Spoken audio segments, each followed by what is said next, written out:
Hello. Should probably make some tea. Everyone make tea if you like tea. If you don't, well, you can make tea for someone else. That's fine. But don't force yourself to drink tea if you don't like tea. Hi! Boo! Ow! You scared me. Hi! Let's put music on. We're gonna need it today, I'm sure you of that. Let's get some good old Louis Zong. One day I'll actually bother to look up. How we doing? Are we well? Hi, miss! Well, considering because you have a sore throat. Ah, soothe the sore throat with tea and ice cream.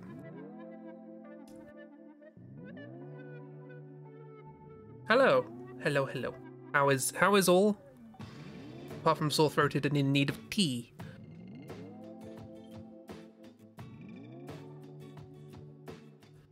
I haven't even got a bloody thing ready. There's no canvas. There's nothing to draw on. I'm very ill-prepared today. Oh, that's very bright. Bright lights. Imprisoning me. All that I see. No, that was darkness. That was the opposite. How has day been? How has Wednesday treated people? He says, getting things ready. Because he's well prepared. As always. Alright, that'll do. Sure, why not? Okay. Doing good. Today, learned how to say you're stealing things in Gaelic. Ooh. Important. Very important. By learned you mean it came up once, but you know. Yeah, exactly. Today I had a lesson all about extended relatives and divorce. And I remember only the ones that are basically the same in English. Although I do remember there was like grandparents are essentially literally translated as big parents. So grootmoeder and grootvader. And grandchildren are referred to as little sons or little daughters. Or little children. Which I quite like. That's quite a nice way of doing it. But a slightly less nice way of doing it is that words that sound very similar to niece and nephew are actually just male and female cousins. So that's not going to get confusing, it's fine. Speaking of confusing, today we're going to do something that I've been mulling over for a while, and that is attempting to explain my PhD thesis. This was from 5 years ago. In fact, here is the cover. If anybody is interested, this is available. I should have gotten the link actually for if anybody wanted it. No one's going to want this. It's fine. And this was, scroll down, 21st of March, 2018. So yesterday was the anniversary, I guess, of the submission of this thing and its acceptance. So, hee. And I'm going to try and explain declaration, acknowledgements, blah, blah, blah, blah. This bit is the abstract. This is a summary of the whole 188-page document. We won't be going into the rest of the 188-page document. Oh, we could pick random pages and see what's there. There's some stuff. How about down here? There's just mostly words. There's a nice little matrix there.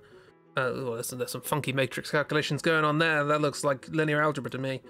There's some polynomial stuff happening here. Something to do with intervals. I can't remember how I define these things now. Anyway. But we'll be talking about the abstract to try and give an idea as to what's going on here. And I'll hopefully be doodling my way through this. I guess we should start with me just reading this. That's not going to make sense. Probably.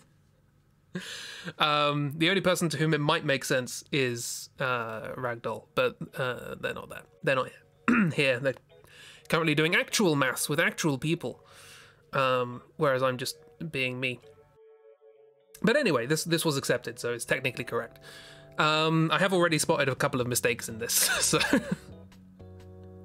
that's 188 pages. You cut me some slack. But yeah, I will read this as is. Hi, miss. I'm here. Hello. There's some nice jazz going on in the background. There's actual maths and we're actual people. Well, this is actual maths, but I don't know. I don't think it's had much of a use since my PhD. Then again, who knows about it? I don't know. Okay, I'm just going to read this, and then we'll go through it with a fine-tooth comb and silly doodles. That's the intent. Here goes. I should actually say the name of the thing is the modular representations and invariants of elementary abelian p-groups. We will go over what that means, because that's basically the first sentence as well of the abstract. Here it is. The purpose of this thesis is to develop tools to more easily classify the modular representations of elementary abelian p-groups and better understand their invariant rings. Since these groups almost always have wild representation type, complete classification of the indecomposables is considered impossible, and as such an alternative perspective is required. We reformulate the representation classification in the perspective of classifying maximal abelian subgroups of unipotent groups. Thence we express the problem as determining finitely many covering homomorphisms of the form sigma, or homomorphism between the additive vector group over the field to the general linear group over the field, whose images collectively contain the images of all such representations up to equivalence. To aid in this, we attach a combinatorial equivalence invariant object to any modular p-group representation, thereby allowing us to segment the problem and more easily distinguish between inequivalent families. Using these tools, we build up on the work of 11, which I believe was a paper by Campbell, Schenk, and Waylau, and develop a full set of covering homomorphism for all modular elementary abelian p-groups in GL4, 5, and 6. So it's 4, 5, and 6 dimensional matrices. In doing so, we also provide covering homomorphisms for select families in arbitrary dimension with specific patterns in their combinatorial invariant. By way of an example, we use these to provide an explicit construction for the C-log P subgroups of the finite orthogonal groups.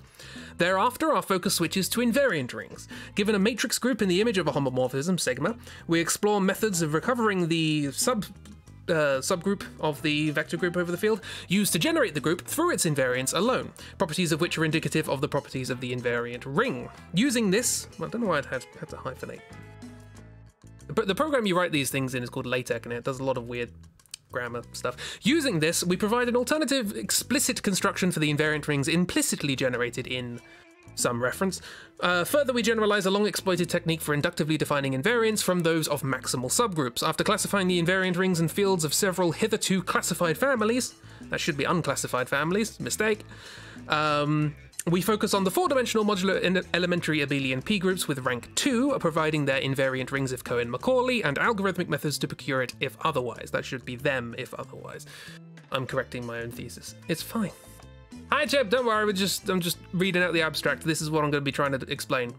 So don't worry about it. So yeah, this was also during my period of, oh gosh, I used way too many commas. I should use fewer commas. Oh gosh, now I'm not using enough commas. So yeah, this was definitely on my sort of valley of commas. I was also just trying to save space. This was originally 250 pages. I got it down to 188 though. But anyway, yeah. So that's the thing. That's the thing. It's the abstract.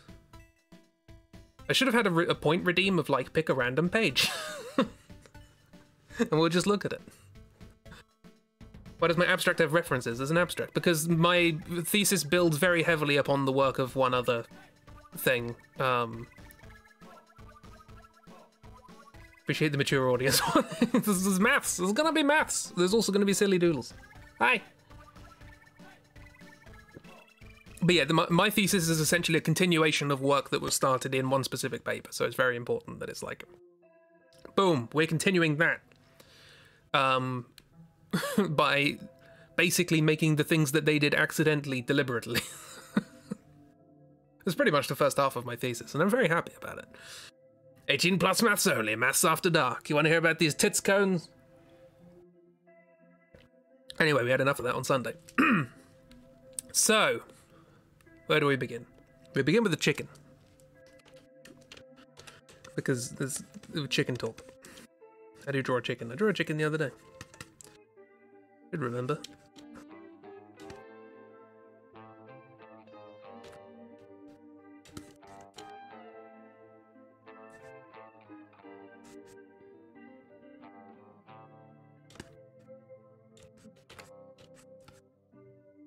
Chimkin. Right, now we've broken the ice, let's talk maths. Maths gone sexual. Well, this is partly right. I did do maths, and gone is my sexuality. Here is a big round chimkin.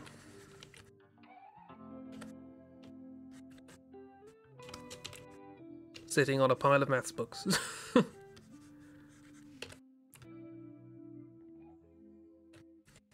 This is Dr. Chimkin. They will be your lecturer for today.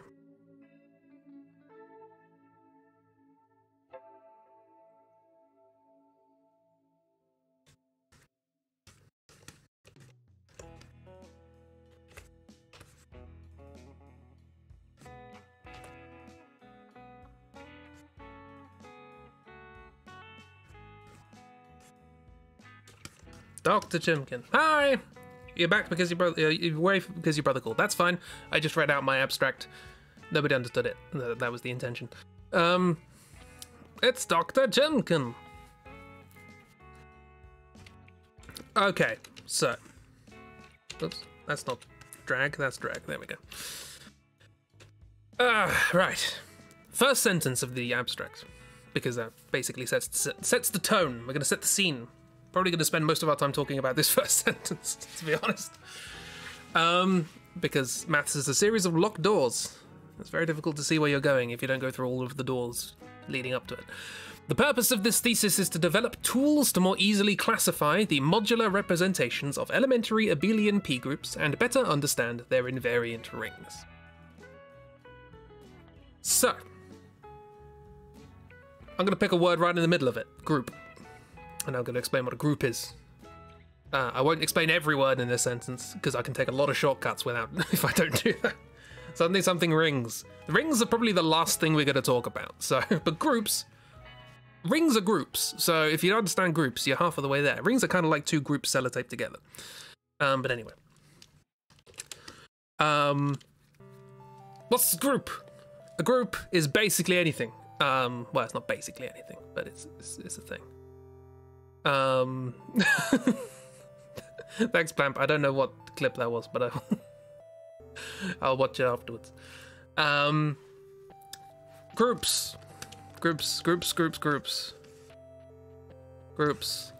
This is basically the area of maths that I studied for 4.5 years.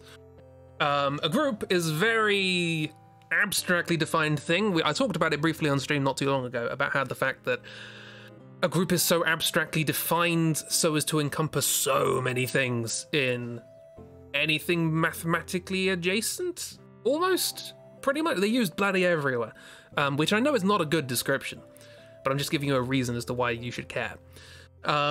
Basically, what a group is a collection of bits and bobs. Whatever those bits and bobs are, they could be numbers, they could be objects, they could be processes, they could be whatever the hell you want. Such that if you take any two of them, like this one and this one, there is some way of combining them into another one. And then that one is also in your little collection somewhere. Not the same one. That one, let's say. So you can take two of them, put them together, and you get a new one, which is already in your thing. So it's not a new one. Anyway, examples of this include numbers and adding them together. That's a pretty simple one. You should have, I think most people probably know what that is.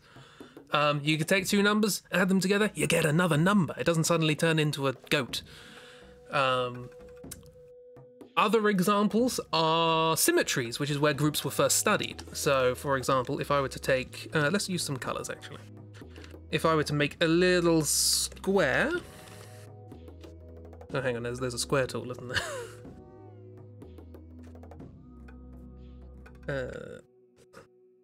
There's a square. Actually, let's make a thinner square. That's too thin. Thinner square. And let's give it some colours. For the sake of demonstration, we're going to need some colours.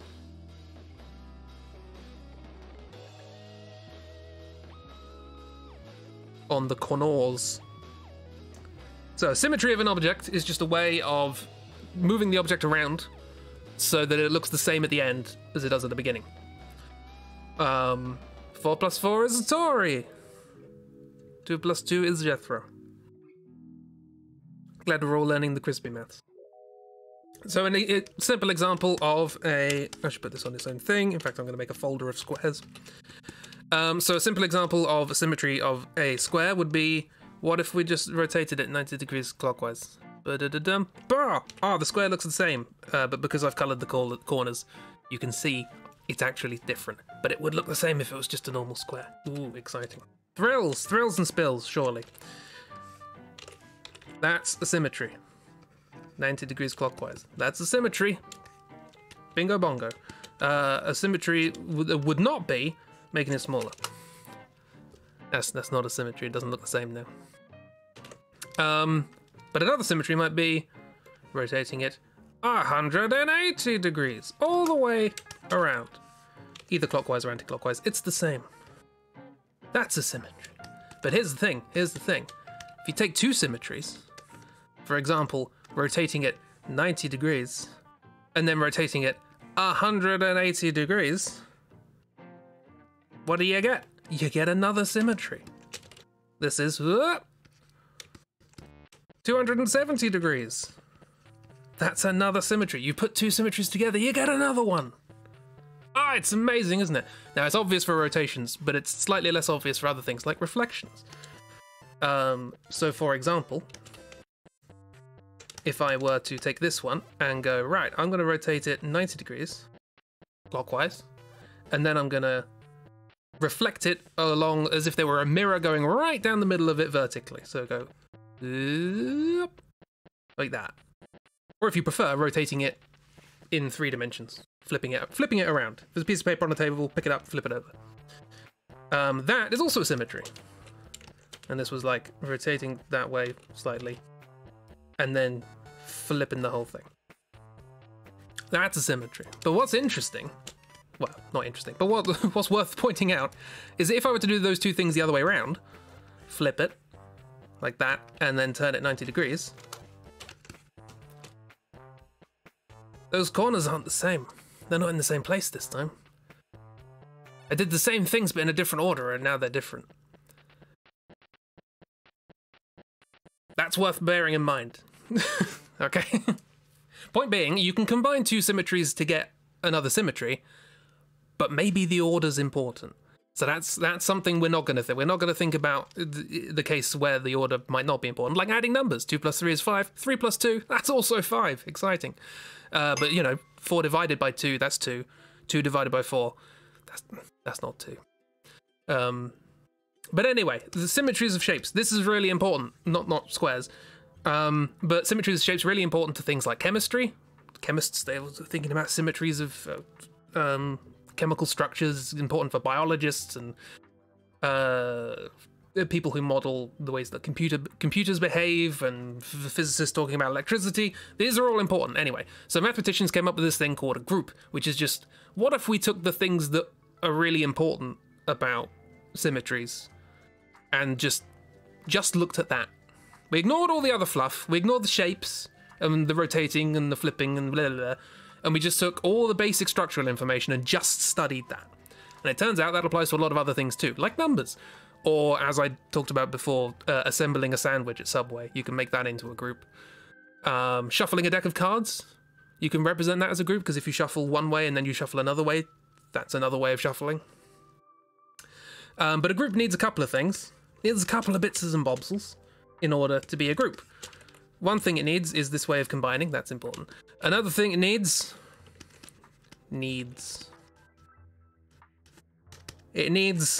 nothing. Specifically, it needs a thing that doesn't do anything. It needs a nothing. So with adding, that would be 0, because if you add 0, nothing happens. It needs nothing. Nothing is important. With symmetries, the nothing would be leaving the thing alone. That's a symmetry. It looks the same afterwards. That's all we needed. With shuffling a deck of cards, leaving the thing alone. With multiplying numbers, that's another one I haven't mentioned. If you multiply numbers together, you get another number. In that case, the nothing would be 1. So it's not always 0. Because if you multiply by 1, one lot of something is just the thing. So, can you bring the nothing? You can absolutely bring the nothing. The nothing is very important, thereby making you very important. The other thing it needs is everything else. By which I mean opposites. Everything needs to have an opposite. Everything needs to have a way of getting back to nothing. Watch out for the Gmork when playing with the nothing. What? Who? References I don't understand. So yes, for every 90-degree turn clockwise, we need a 90-degree turn anti-clockwise. For every flip vertically, we need, well, the same flip vertically will get you back to where you started. For every +2, you need a -2. For every multiply by 2, you need a multiply by a half. You need a way of getting back, right? I think you put nothing and everything else on your grocery list. Like, I don't think your grocery list is a group. Maybe. Again, you have to add the possibility of owing the shop some groceries. Never-ending story reference. Oh, no. There's also a technical thing called associativity, which I'm just going to write as ass and then cross it out because you don't need to care. But the point being, you need a nothing, and you need opposites. Also, I don't think, is that how you spell opposites? Whatever, you get the idea. Technically inverses, if we want to be technical. Whatever. We don't care about ass here. This is an asexual string.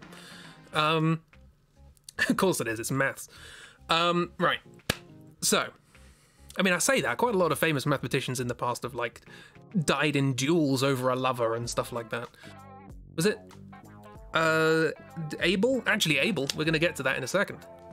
Guy called, I think it's Arbel, actually, his last name was. He was, I think he died of pneumonia traveling through the snow to meet his fiancée or something like that. He was like, oh no, I must put down my work and I must travel. I'm desperately in love with this person. I must travel, and then got pneumonia and died. But anyway, groups.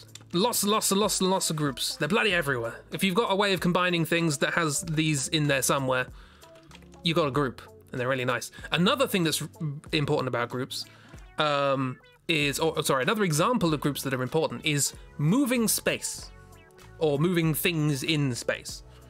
So, for example, if you wanted to make a game and you wanted to move things on the screen, you know, you wanted to zoom in on stuff or rotate things or move things around or whatever, that's a group. It's got a whole thing, linear algebra, and that is probably the most universal form of group in a way that will become apparent in a second. For every asexual mathematician, there's one very sexual mathematician. Equal exchange. We need opposites. We need opposites. A group of mathematicians needs opposites. We also need a nothing. That's one of those teachers who really just didn't inspire you to do anything. There's quite a lot of those. That's a shame. Is that all you need to know about groups? Probably. So yeah, basically, lots of different groups exist in the world, and one of the more important ones is how you move things through space. Symmetries, technically, are a smaller group inside the group of moving things in space, because they're just ways of moving things in space that keep the picture looking the same. So that's what's called a subgroup of the big group of moving stuff. And again, the nothing in that group is just leaving it alone. High school teacher from your 2nd till 5th year. Oh no. 2nd till 5th. Oh jeez. That's not good. It's not nice.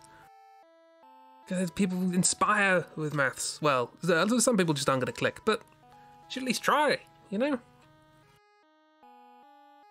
He's one of your high school teachers too.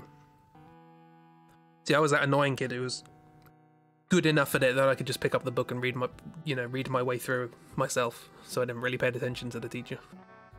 I did learn maths in your last year of high school because she was a zero-nonsense woman. Yeah! Gotta be persistent. Not aggressively so, but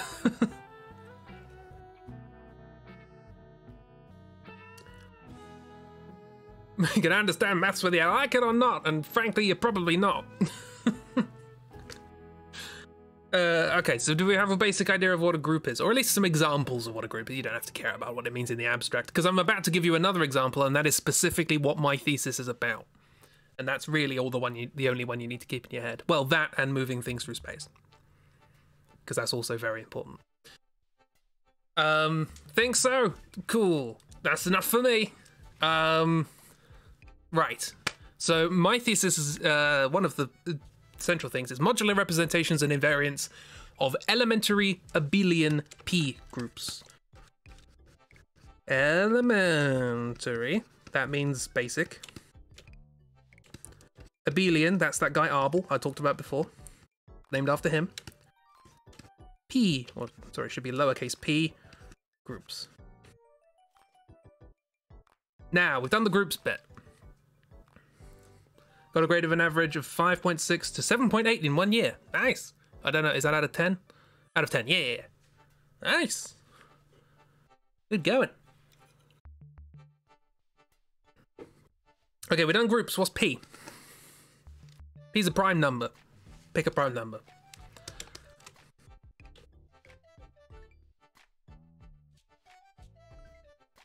Who knows what a prime number is? Hands up! Hands up who knows what a prime number is. 3, that's a good one. 3's the smallest one I don't hate. So a prime number, 7, that's another one. Got good here. There are infinitely many of them, so we'll be here a while. A prime number, very simply, is a number that can't be divided by anything else except itself and 1. And that doesn't count, that doesn't include 1. For reasons that annoy a lot of people. Those are the ones you can only divide by 1 in itself. Chip has got it! Boom! What did 2 do to me? 2's weird. I like 2, actually, because it's weird. But the thing is, when you start... I'll come back to this when I mention the word modular, alright? It's when you start doing things modular. That's when 2 gets really weird. Basically, it's the only even prime. That's what makes it weird. Which in and of itself is not particularly interesting, because 3's the only prime divisible by 3. That's basically what even means. It's just divisible by 2, you know? 2 feels like a cop-out. Yeah, kind of. 1 would feel really like a cop-out, which is why they got rid of it. Well, they got rid of it because it makes formulas work nicely, but whatever. So we need a prime number. Whatever prime number. Pick your favorite prime number and keep it in your brain. So a P group is a group where the number of things in it is a power of a prime number. So you multiply that prime number by itself a bunch of times, that's the size of the group. You kind of think of any examples that are not. Well, I'll tell you why we're interested in these things. Is because basically, if you can say... I mentioned before how these things up here, these are a smaller group inside the larger group of all of the ways you can move space about. So we can sort of break up all the ways you can move space about into 2 categories, these ones and all of the other ones. But you can do that in a much more systematic way that's really useful. So if you can find smaller groups inside groups, that's really good. Turns out, the way that you can decompose the size of the group into prime numbers, there's always only one way of doing that. It's really handy if you can split those things up so that the primes are all separated, so that they're all in their own little subgroups as far away from each other as possible. So what we're actually interested in is what happens when you've only got one prime number going on, and that's the prime number we're going to look at here. That's why we're interested in P groups, because once you get rid of all of the other stuff, you're just left with that. And then we can, like Lego, we can just build it up to more general cases. These are the little building blocks that we want to play with. Abelian, what does that mean? Do you remember me saying that sometimes if you do things in different orders, you get different things? Abelian means that's not true. You can always just swap the order and it's fine. 2 plus 3 is 5, 3 plus 2 is 5. That's abelian, hooray! Swap the order. No one cares anymore. That thing I told you about over here doesn't matter. But I had to point it out because otherwise you wouldn't realise that it didn't matter. I feel like you should be taking notes. Don't worry about it, it's fine. Soon I'm going to be drawing silly things. Sits at the back of the room playing with Lego. You got it, miss. And elementary means these are the simple ones, or the ones that you can build all the other ones out of. And what are the ones you can build all the other ones out of? You guessed it, slot machines. Let's draw a slot machine.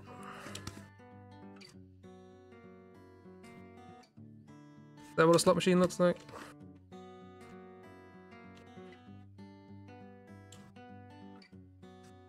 We're going to Vegas, baby!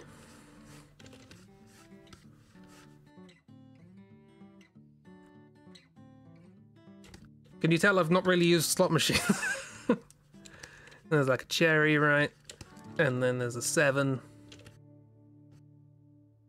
And there's presumably an 8. And an apple. And a clog.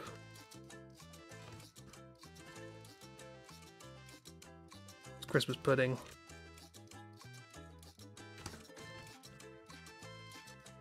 A bell. There's usually a bell, right? And then the tower that the bell's in. And then the church that the tower's on.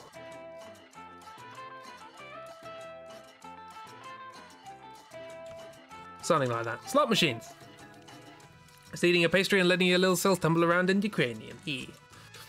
Right, so...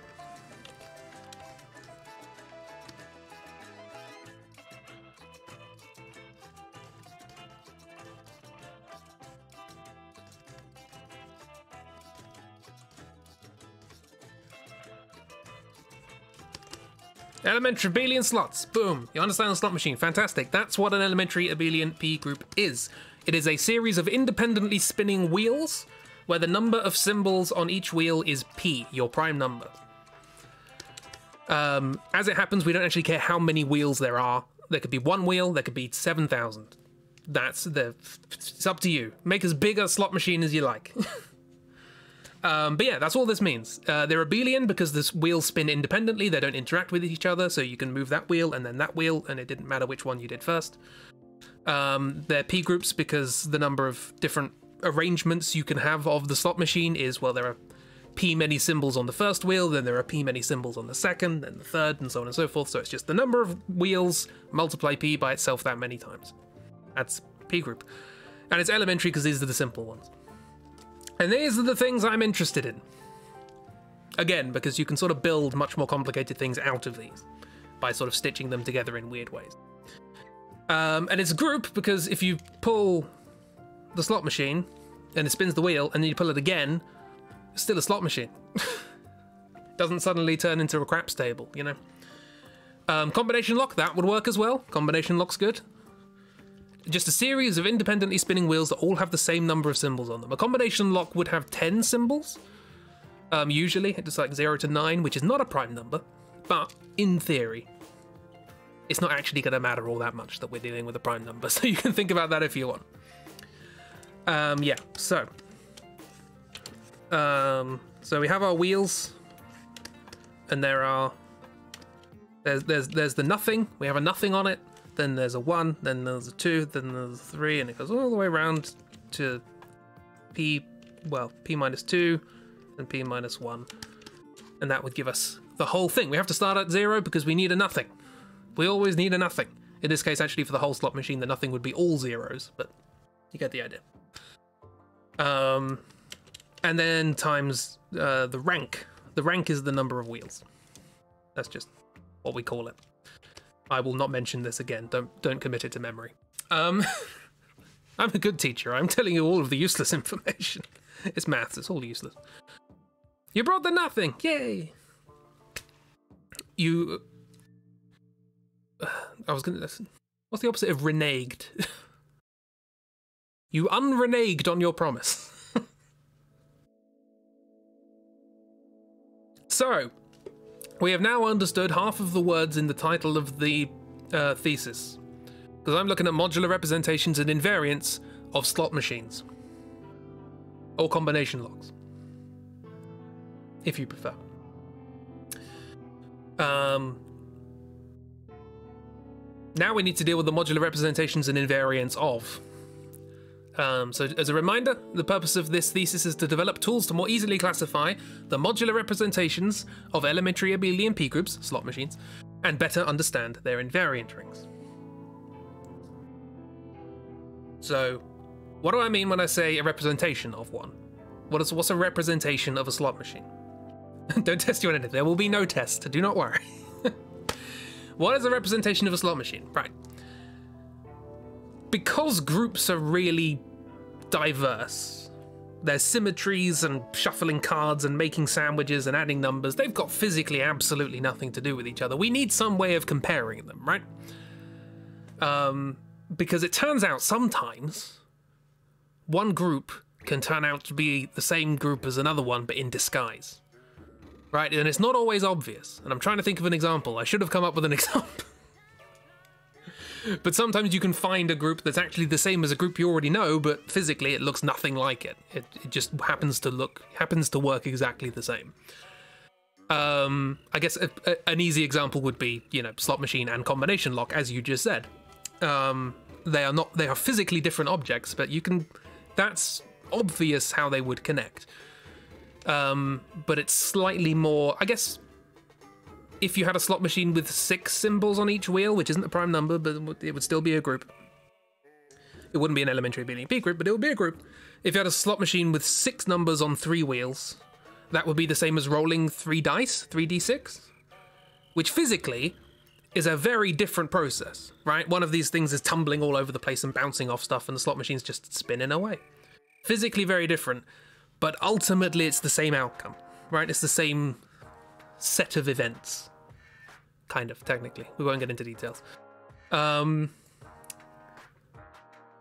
Think you understand the sandwiches. Sandwiches. Have sandwiches. Yeah, so this would be the same as a bunch of dices. That means equivalent. It's like an equals, but they're not absolutely equal, because obviously a slot machine and dice aren't the same thing, but they're pretty much. So you got a little twiddle. So long as the dice have the same number of symbols as any wheel. A bunch of dices, indeed. That's the plural of dice, is dices. This one has a 7 and an 8 and cherries. This one's got a apple and a clog. You get the idea. As long as the symbols match up. Well, the symbols don't even have to match up, because you can create some sort of equivalence between the numbers on the dice and the symbols on the wheel. They don't have to be the same symbols, so long as you've got one way of matching them up, it's fine. Dices, for if you have more than 2 dices. That would be 2 dice, wouldn't it? Yeah. Not the same, but about the same. They are functionally equivalent. You can compare them on an abstract group level, where you strip away all the information you don't care about, and it turns out mechanically they operate the same. Physically they don't, but mathematically they do. And so we say that they are equivalent. But how do you do that for much, much more complicated examples? Not the same, but some people are annoying pedantic, so it's whatever. They have the same underlying mechanism, which means if you can say something about the mechanism, it applies to both of them. So you could do half of the work. That's the point of maths. Maths is about taking shortcuts. It's about spending years and years and years trying to find those shortcuts, but once you got them, it's a very roundabout process. A mathematician will spend 2 years studying something to avoid doing 4 hours of work. So yeah, the dice and the slot machine, they're basically kind of the same. The reason I specifically say slots is to demonstrate a particular physical process, which we'll get to in a second. But how do you compare them? This is the thing. How do you notice, in a much more complicated example, how would you notice that, like, this weird mechanical artificial thing that we made is actually the same as a Rubik's Cube, you know? It's like very complicated ways of manipulating these things. We talked about the monster group on Sunday's stream, and that has, like, what was it, 7 times 10 to the power of 50, like 7 with 50 zeros. That's how many elements it has in it. This is just a bunch of wheels. You know, we can get our head around a slot machine. So for all the bots I've made for this chat, this is fine. So yeah, how do we compare them? How do we find out whether or not things are the same or aren't the same, or what they have in common? And the answer is, we find other equivalent ones that are easier to deal with. Basically, we translate them all to be in the same sort of area, right? Because I've said you can sort of find groups that are the same. And I mentioned before that manipulating space, of which symmetries are an example, that's a group. You can manipulate space, and any sort of specific way you manipulate space, that would be in and of itself a group, a smaller group inside the larger group of all of the ways of manipulating space. And it turns out that for any given group, there is a way of representing that group as a way of manipulating space. So for example, very simple example, if we just had the one wheel, right? Single wheel slot machine. How would we convert this into just a way of manipulating space? Well, if we wanted to move the symbol from 0 to 1, not much of a slot machine. It's a pretty boring slot machine, but it does all right for, was it The Price is Right? Has the big old spinning wheel. I think that's The Price is Right, yeah? Anyone remember British game shows? Yes, Wheel of Fortune. Wheel of Fortune has, that's one big spinning wheel. The symbols don't have to be on the side, you know. They could be on the top. They could be wherever you like. But the point being, you're spinning a wheel, right? If you want to, in this example, if you want to think about the Wheel of Fortune, let's think about the Wheel of Fortune. Have a bit of change of flavour. Got our big thing there. Then we've got all of the little segments, including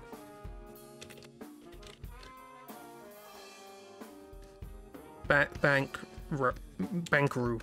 I definitely had space. They both have a big spinning wheel, exactly. So how would I represent this as a way of just generally moving anything in space, right? Well, in this case, it's relatively straightforward, because what I can do is I can translate the rotation of the wheel into the rotation of space. Right, so if we put a box there, we could spin that box the same amount. It doesn't matter that it's not a symmetry, it's just a thing we can do to a box, or it's the thing we could do to a chicken.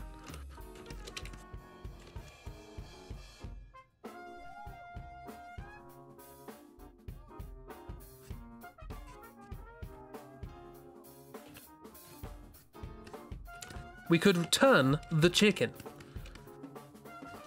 So if you want to think of a slot machine as a series of rotating chickens, you are more than welcome to. That would be what we call a representation of a slot machine. It's not a slot machine, but it's functionally equivalent in some way. The old behavior, I'm going to turn this chicken around. I like to imagine that they're on like a record player or something.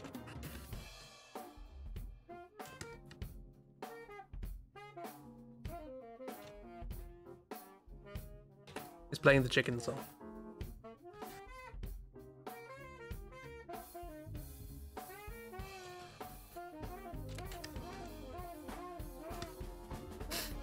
Now tricked your phone into suggesting chimkin instead of chicken. You're doing good work.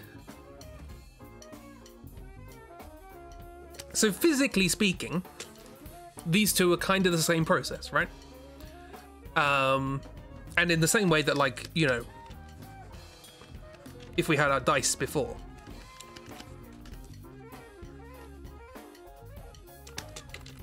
sort of, you know, rolling that, all the weird ways that you can roll a dice, because it's real weird.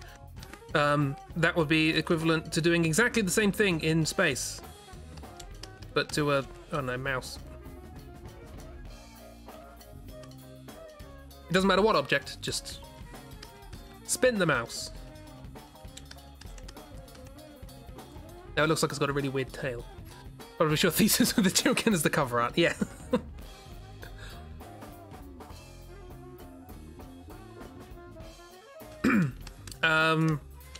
So these are obvious representations, right? These are ones where we are just directly translating the physical action you're doing in real life into exactly the same action, but with another object. But the thing is, it doesn't have to be that obvious. You can always do that, and that means that we can always translate any group into some manipulation of space. We call this a group action, because the group is acting on space. It's acting on an object, right? And that gives us a representation. So that means that we can translate any given group, regardless of how weird its original, origin is.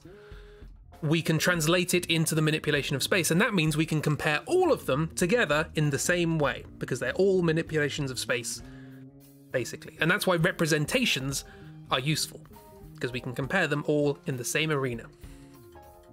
But like I say, there's lots of different ways of doing it. Because, yeah, I could spin the chicken like that, but I could also...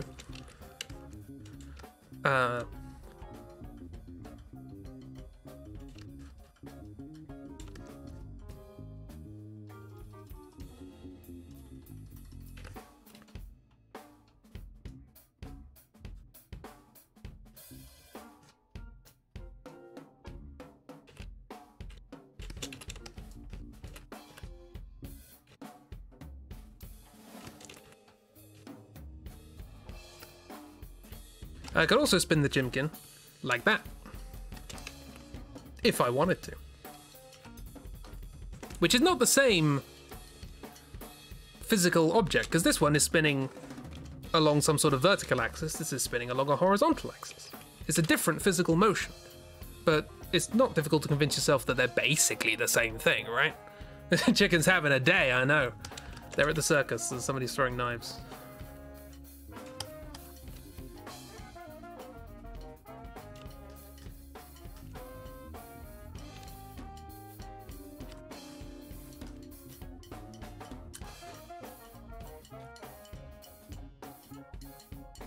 Now again, in and of this self, what? In and of itself, don't throw knives to the chicken. Now there's this person's qualified. They're a qualified chicken chef.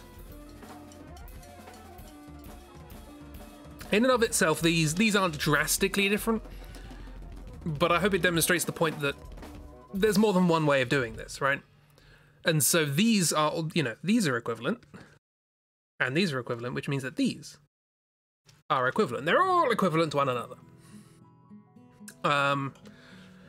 And so at some point, you're going to have to sit down and go, well, how many ways are there of having a representation of the same object that aren't equivalent? So it's fundamentally doing something different. It's the same thing we're modeling, because, like, as I say here, like, the group acting here and the group acting here, they're modeling the same thing, but these are very different movements in space. This thing's tumbling around in all sorts of directions here, and this thing's spinning very periodically and very nicely. So how many different ways are there of doing that?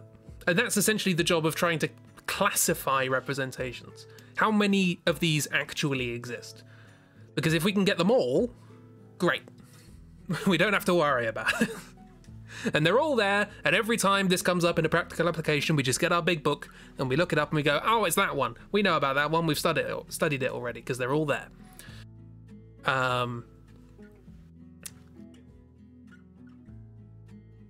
Bear that in mind, that we want to try and classify these up to equivalence, because I now need to say what the word modular means, and this is where it gets weird. This is where I lose a lot of people, right? So I could give you an example of something that works like a slot machine, but isn't physically consistent in a sense. So for example, if you take your wheel here, hang on, let me just copy it because I'm lazy. If you take your wheel here and imagine that all of these symbols are written on a piece of paper, right? And you've just taken that piece of paper, wrapped it around the wheel and glued it together. Ghost slot machine, that's weirder than that. Now, tear off that piece of paper, and you've got yourself a strip of paper with some numbers on it, right? 3, 4, B minus 2, B minus 1. You got yourself a strip of paper. Okay? Now, anything that moves, let's say, and we'll put a little arrow on a stick here. Here is an arrow on a stick. And this is going to be like what the slot machine was pointing to, as it were.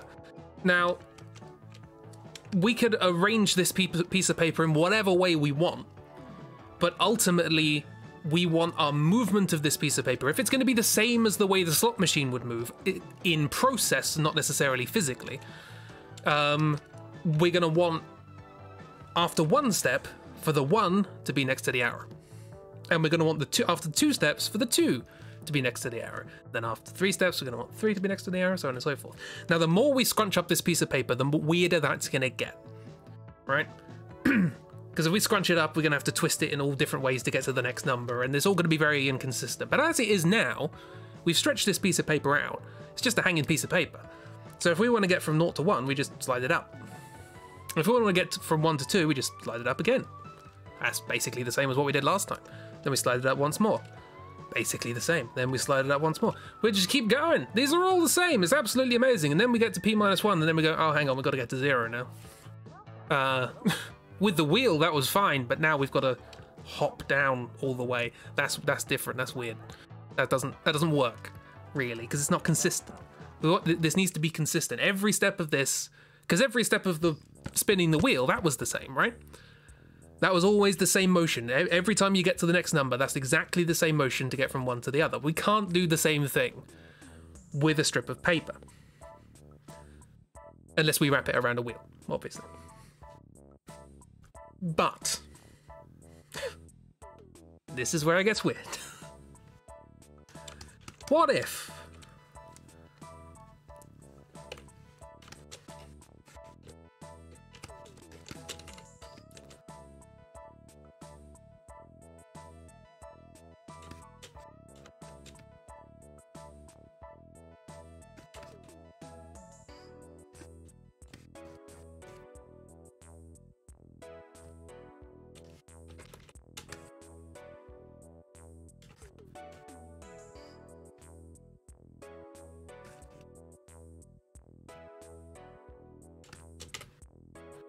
What if I had a portal gun?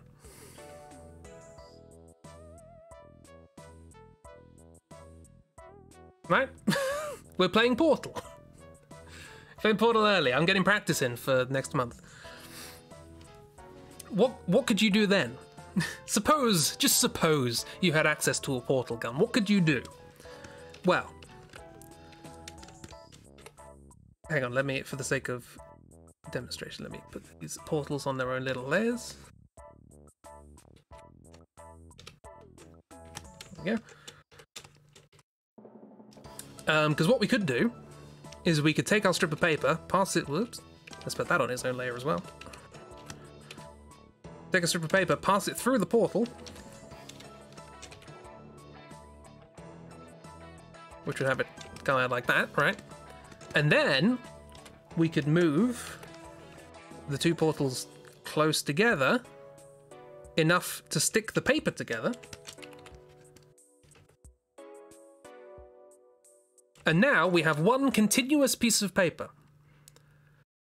It just happens to be going through a portal.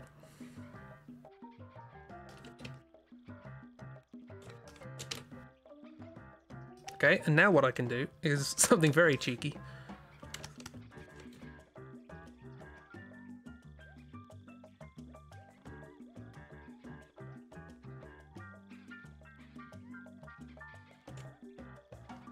Oh, wrong one.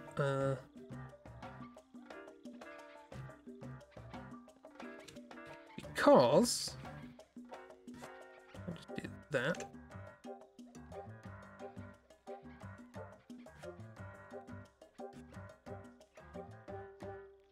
Because what we can do now is we can go from 0, and then we can lift it up and go boom, that's 1, and then lift it up and go boom, that's 2, then lift it up and go boom, that's 3, lift it up, go boom, that's 4, all the way to p-2, lift it up, p-1, lift it up, 0. It's now the same process to get from p-1 to 0. We're just lifting it up all the way going down. It depends which way you want to think about it. And as Chibi says, isn't that the same principle as the wheel? Exactly. But it's a different physical action. With the wheel, we are rotating something, we are spinning something. With this, we're just pushing it up. And that is a completely different physical action. Now, what this means is that when you have portals, you can make really weird slot machines. That is essentially the reason my thesis exists.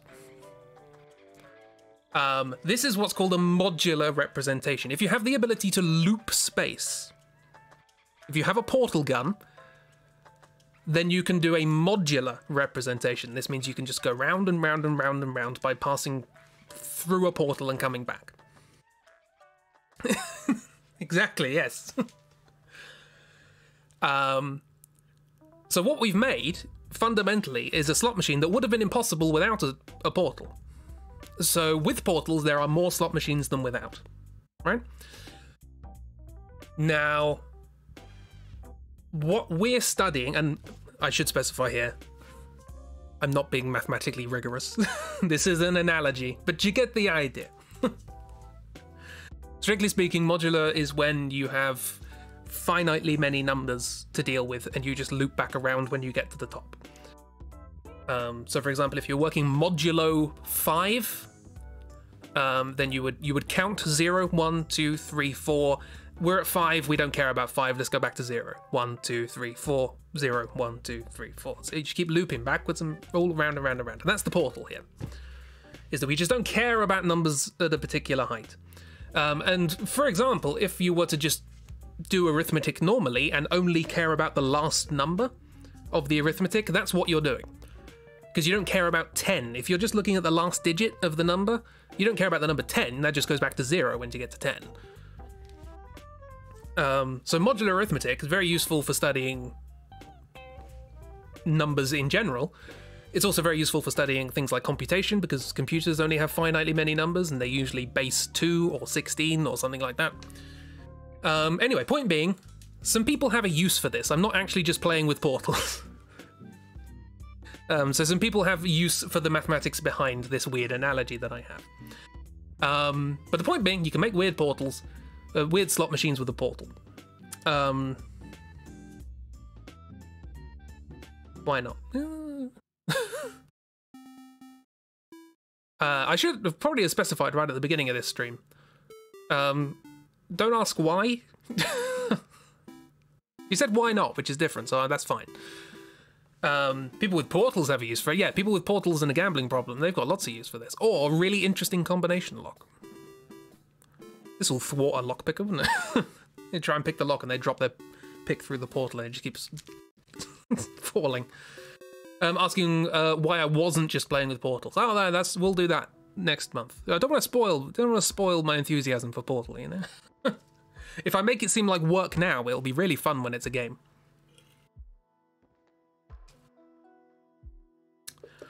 Right. Key takeaway. Important point. Give me my color. What is this color? Do we know what color this is? I always sketch in this color. They're kind of like a maroony, burgundy, purpley thing. It's my color, anyway.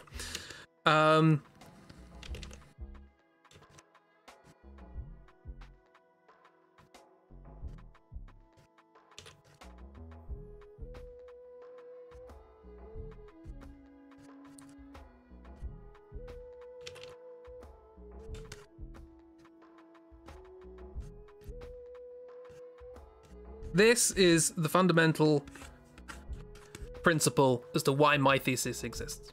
Puppy! Yeah, puppy. Or pass. Or purple, or whatever it is in Japanese. What was it in Japanese? Murasaki!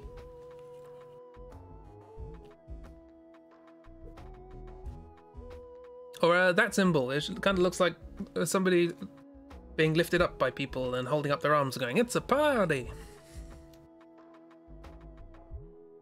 I don't know what the original kanji was meant to represent, but that's what it looks like to me. You can make weird slot machines with portals. Right. This is essentially what I mean. I am skipping ahead slightly, actually, in my abstract, because, if I go back to the abstract, it says here, the purpose of this thesis is to develop tools to more easily classify the modular representations of elementary abelian p-groups. The purpose of my thesis is to work out ways of systematically constructing weird slot machines with portals. That's what that sentence means, basically. And to better understand their invariant rings. We won't touch on that for now. We'll leave that to the side. Since these groups almost always have a wild representation type, the complete classification of indecomposables is considered impossible, and as such an alternative perspective is required. This is what I mean when I say you can make weird slot machines with portals. If you don't have portals, the number of different ways of making a slot machine,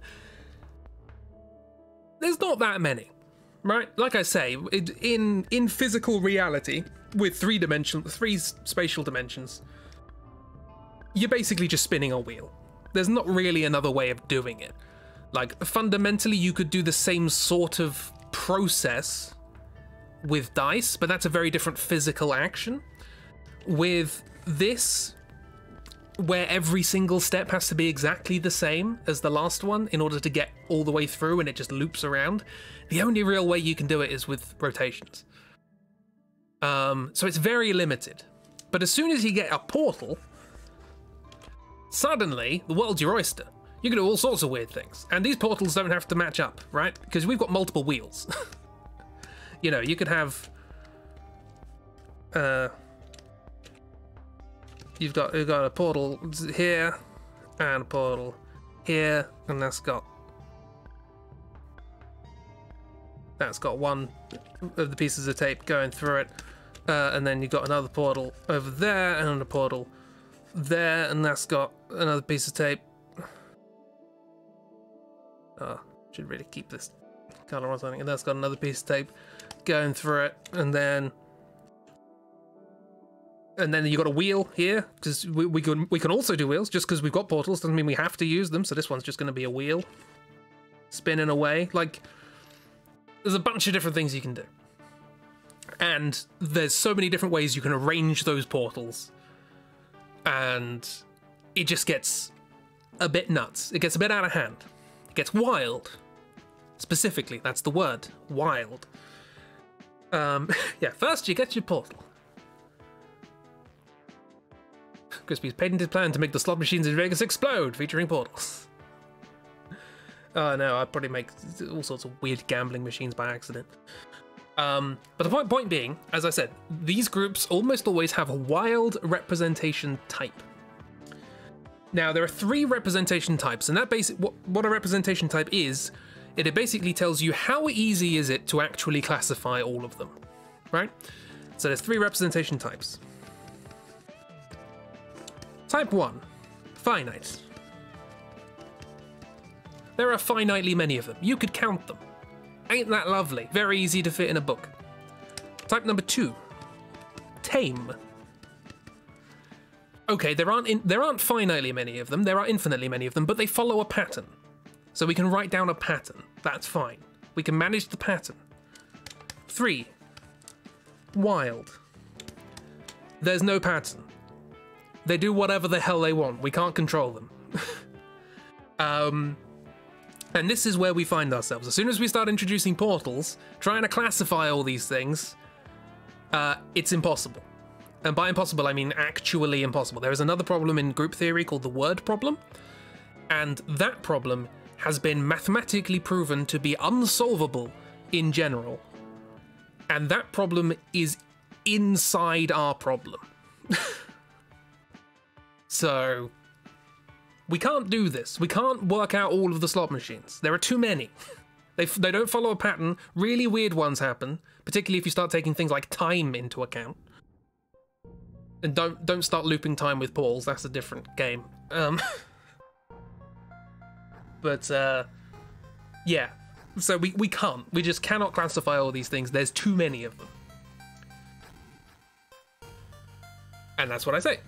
Since these groups almost always have wild representation type, complete classification of the indecomposables, i.e. the ones that are the building blocks for all of the other ones, they can't be decomposed any further, they are indecomposable, is considered impossible.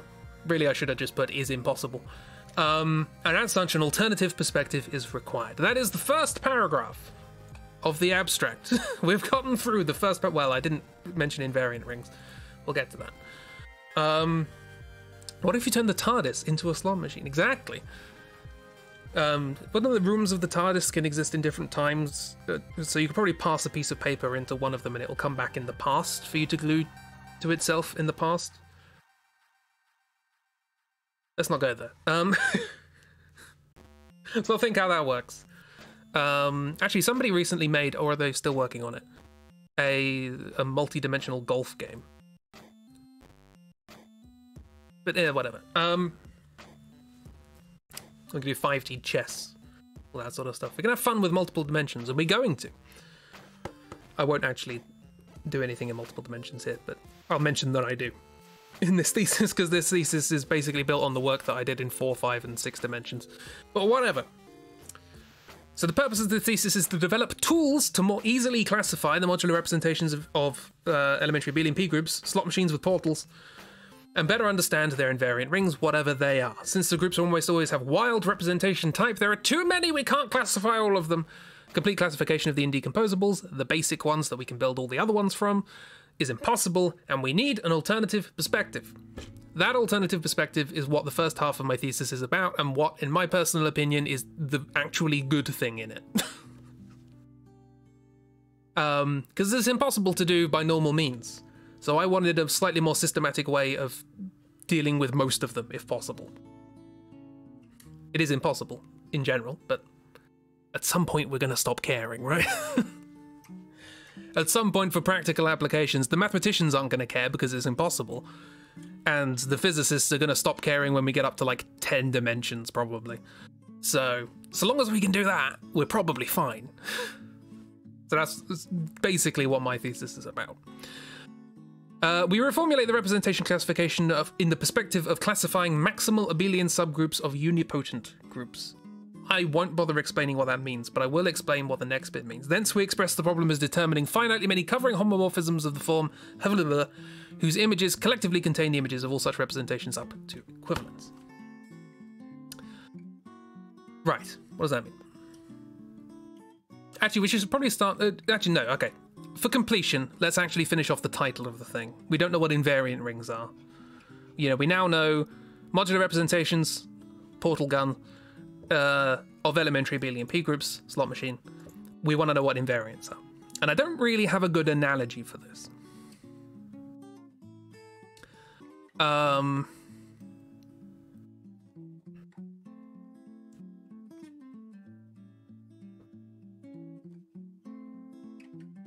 This is the thing, because my thesis splits itself up into 2 parts. Well, 3 technically, there's an introduction. The first is the representation theory, portal guns, etc. The second is the invariant theory, invariant rings. And the second half was the bit that my PhD supervisor was really interested in, and that I didn't care about. So this is just going to be a bit mathsy for a second. Don't mind me. This is where you can go get a drink. Everybody go get some tea. Right. I'm going to draw a chicken. Very important that I draw a chicken here.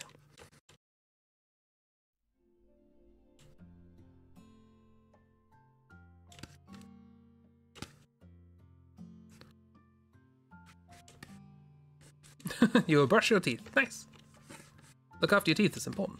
Just had some tea, but might have more. Ooh, more.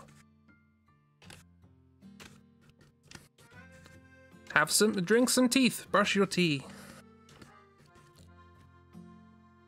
Right, that's the interval chicken. Right.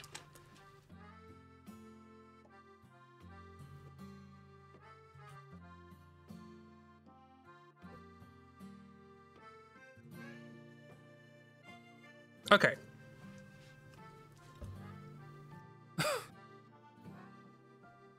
Here's a really loose analogy that I just worked out, which is really bad.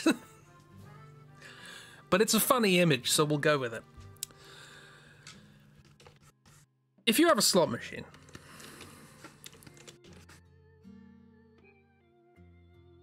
we'll have bad analogies. This is going to be my analogy, and I'm sticking with it. It's terrible, but I'm sticking with it. If you have a slot machine,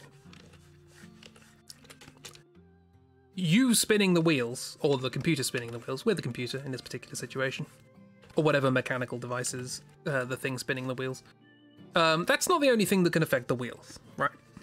It can be affected by other things. For example, maintenance. Someone needs to get in there occasionally and clean out dust or whatever. So there's going to be a maintenance person.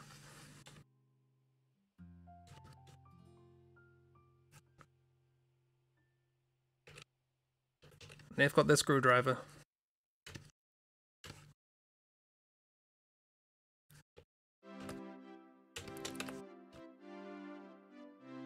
Maintenance people have moustaches. This is a well-known fact.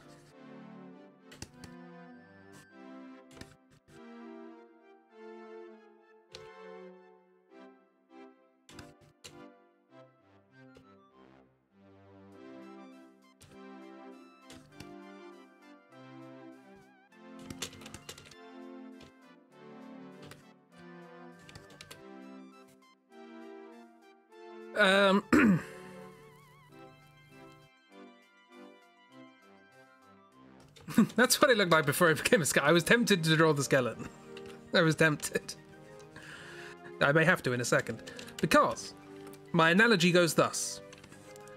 When you spin the wheels of a slot machine, you spin the wheels of the slot machine. When the maintenance person is in doing stuff with the slot machine, they also manipulate the wheels of the slot machine, right? And they can manipulate the wheels of the slot machine in weird ways, because they've got tools.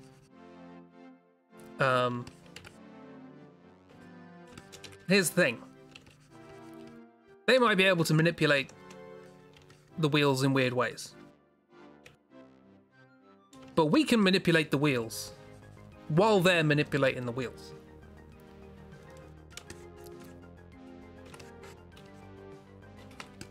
So we may end up with a situation where they're sticking their tools inside the slot machine, and then all of a sudden we turn the wheels on.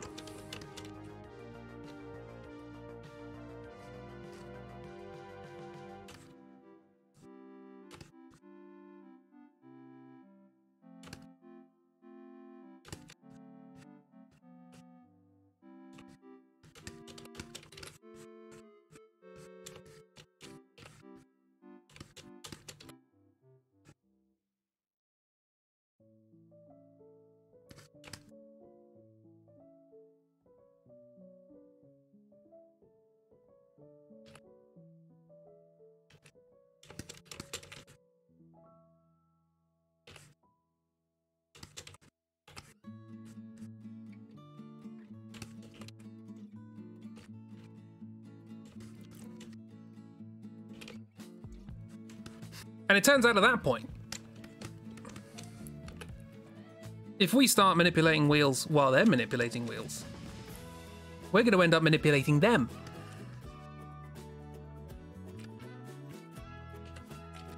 This is my analogy for invariance.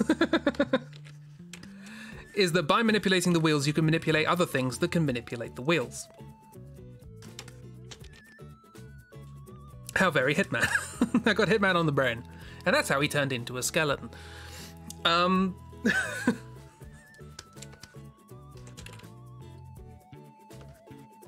We just churned a few wheels here and there, and oh, boof! Just turns out he got dragged in. Are we Agent 47? Maybe. I mean, what do chickens lay?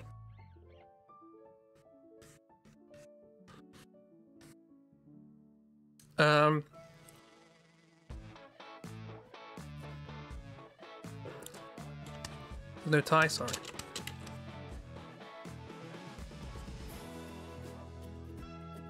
That's what you meant, right?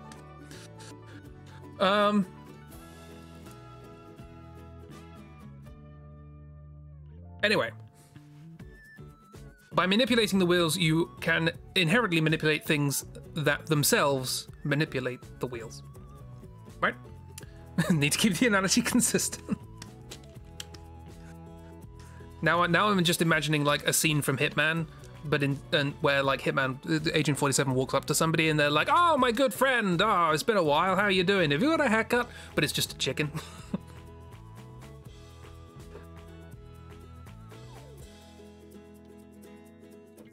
Anyway, someone mod the games so you can play as a chicken. So yes. What else can manipulate the wheels, which in this case is the group. Or, well, not actually, in this case, it isn't the group. It's the space that the group is acting on, because the slot machine itself is not the group.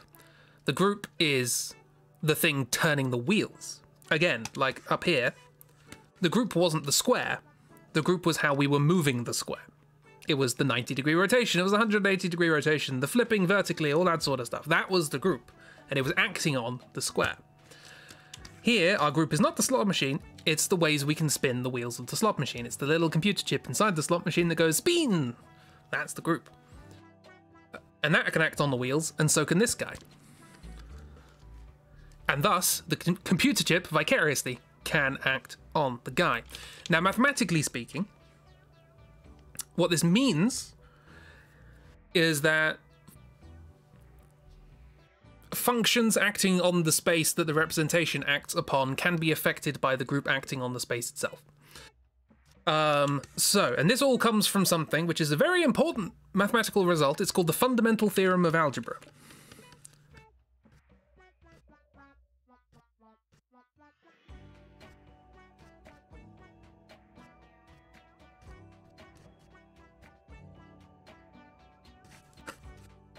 Which sounds important because it's got the word fundamental in it. Unfortunately, I think it's incorrectly named. I think this should be called the fundamental theorem of algebraic geometry, but whatever. Now, what does this mean? What is this? Basically, do you remember when you were in school, you occasionally saw things like x cubed plus 4x squared plus x plus minus 3x equals 7, or whatever. Saw stuff like that. Should be squared. Well, this bit, we'll get rid of that. This bit here, this is called a polynomial. Not a polyomino, a polynomial. And it's called a polynomial because there's a bunch of them. There's that one, then there's that one, then there's that one, then there's that one. They're all monomials. And there's the result, a polynomial. And you can do a bunch of things with these. In fact, these themselves form a group. You can add these together and you get another one. It's a group. Ah, amazing. But more than that, more than the group, they make a ring.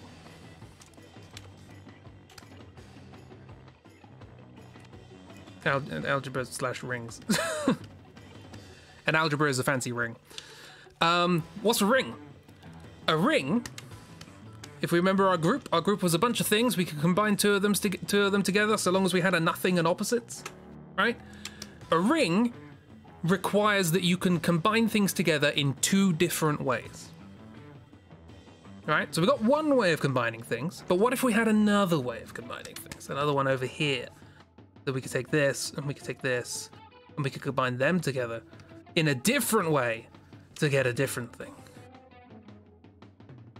Now, there aren't many good examples of these outside of abstract mathematics, but the most obvious example is numbers with adding and multiplying, because they are two fundamentally different properties, and they give you a different result if you take two of them.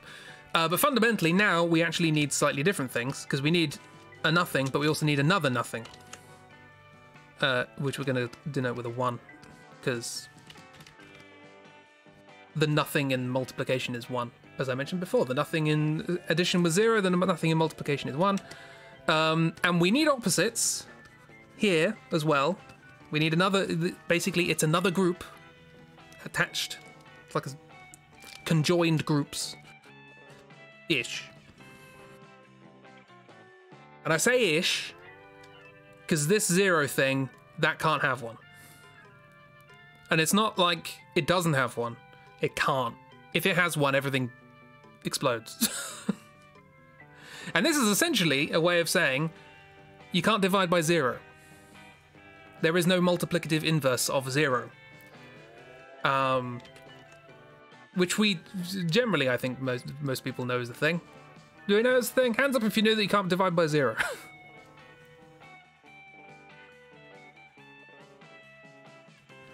Hands up. Yay. Yeah, don't bring one of those. Well, you were bringing the nothing, so you didn't have to worry about the opposites. So yeah, everything except 0 has an opposite, because you can't divide by 0. Because if you can divide by 0, if you can say that, like, oh yeah, 4 divided by 0 is Scroogle. That's Scroogle. Well, what does that mean? Well, if you divide by a number, that means that if you were to multiply the result by that number, you would get the thing you started with, right? Because, like, 8 divided by 2 is 4. So if that just means that 4 times 2 is 8. Because if I split 8 into 2 parts, I get 4. But that means that if I combine those 2 parts again, I'll get the 8, right? So what happens if we just combine the 0 parts that we had? So that's 4 is equal to Scroogle times 0. That sounds great. But what happens if we times something by 0? Oh, we get 0. So 4's 0. That's not good. And in fact, that could have been any number. That could have been Skablagle. That's an M. I tried to draw a weird symbol and I drew an M. Okay, then there we go. There's Skablagle. And any Skablagle is 0. That could be any number. So every number is 0. So if you give 0 an opposite, every number becomes 0. Now this isn't actually a very good mathematical proof that you can't do that, but it's whatever. It gives you an idea. So anyway, a group has one way of combining things, and it has opposites and a nothing. A ring has 2 ways of combining things, and has kind of opposites for both. Well, actually, the opposites, I think, that makes it a field. Either way, you got some good stuff.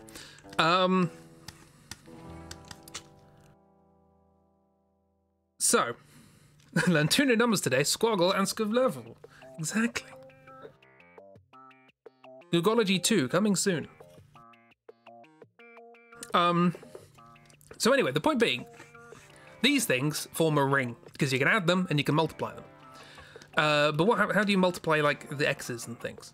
Well, it's the x times x. Probably shouldn't use x, really, should I? Y times y is y squared. That's what that means. It's just 2 of them together. So you could, for example, say, okay, well, here's x plus 4, and I'm going to multiply that whole thing by 7 x. There's 7 lots of x. Stop using x. Why? Any letter is fine. Give me a letter in any alphabet. Usually used Greek. Anyone got any fun letters from somewhere? Or just a weird symbol? Give me an emoji. Oh, that's good.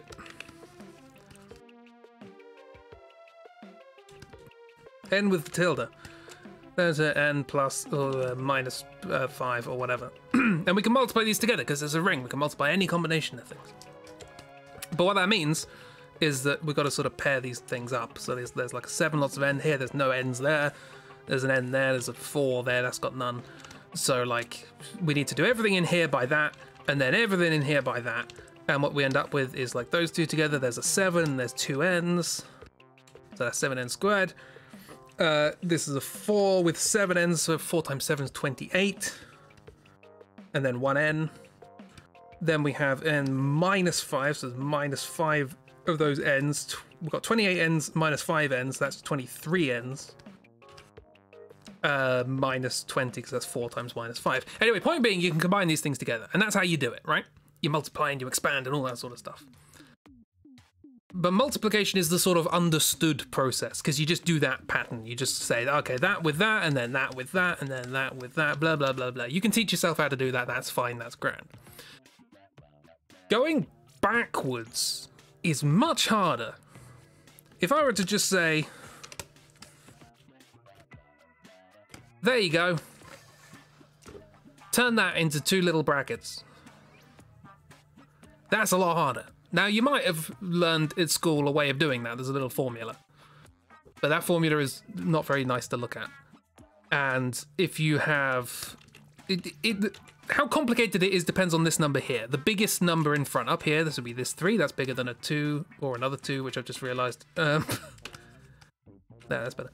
And whichever the biggest number is, the biggest little power, biggest little exponent. Learning more about algebra from this stream than you ever did in high school. That's because I'm being very silly and lackadaisical about it. When you say your teacher didn't teach. I could teach basic algebra. It's fine. That's nice. Good time. But yeah, so there is a formula for working out how to split that up. There's a formula for working out how to split that up as well. There's even a formula for working out how to split that up. Grand. That, no. That's impossible. Can't do that. There's no formula for this. It's one of the famous theorems of Galois. Another mathematician who was very interesting. He was like a political activist. I think he died at like 23 because he was in a duel. Galois? That's very silly.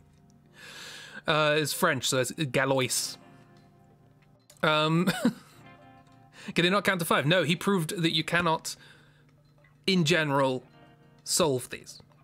So going backwards from this process is really, really hard.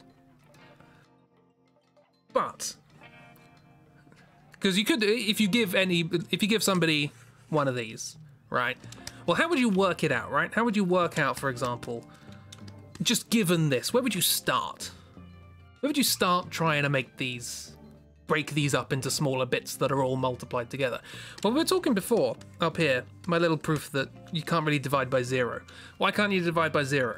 Well, because if squiggle times 0, divided by 0 is equal to skaboodle, then that's the same as saying kabungle is equal to 0 times skablabble, but that's just 0.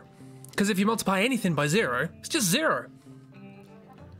So if we go back to here, if this is equal to some thing in a bracket times some thing in a bracket, and because we have a 2 here, we know there's going to be one n in here, there's going to be one n in here. We need 2 of them in total, and this is going to be minus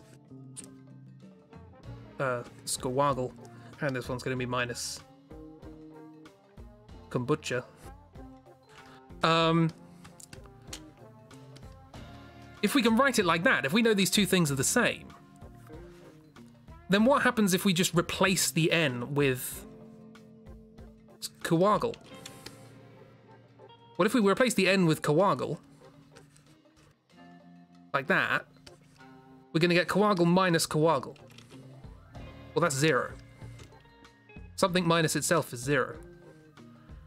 And it doesn't matter what the next one is, because we're multiplying something by 0, and that's 0. So if we can find things to plug into this that make the whole thing just turn into 0, then we can just bypass the problem of doing algebra and trying to work out splitting these things up and doing multiplication in weird ways. We can ignore all that. If we find a thing where if we replace a little n with a skawoogle, and that makes the whole thing turn into 0, then what that means is that our n minus the skawoogle is one of the little factors in this decomposition. So you can just keep plugging in numbers and see if you find 0. Or if you've got something close to 0, try numbers nearby. And there are lots of interesting computational methods of how to do that, right? What do you think tonight's stream's going to summon? Giant mathematical chicken with a portal gun. So yeah, if you want to find out how to split these things up, and we don't have a general formula for ways of doing that for really big things, you just try numbers until you find 0, right? You just plug in numbers into these things, calculate it, and if it's close to 0, you're getting close. You want to get 0, you want to get it. Because a 0 means that you can just go, okay, that's one of the factors. And then you find another 0, and you see if that works, and you try plugging them all together. The fundamental theorem of algebra, which is the thing I was talking about, says that whatever that number is up there will always be that many numbers you can plug in that will give you 0. Assuming you're working over a field, which we basically are. It's fine. There will always be that many. Sometimes you'll get a repeat, which means that, like if we have skawoogle here and it gives us 0, and we write our thing as, okay, well this is n minus skawoogle times some other big long complicated thing. Maybe that big long complicated thing would also disappear if you stick 0 in which case you have it twice. A field is a ring where you have all these opposites. So you have the opposites, but you also have algebraic closure. It's a thing. Basically, if we're working with real numbers, this doesn't quite work. Sometimes you're going to end up with... You're going to end up stopping at this phase and having some these can't break down. But if you're happy taking square roots of negative numbers, then we can carry on.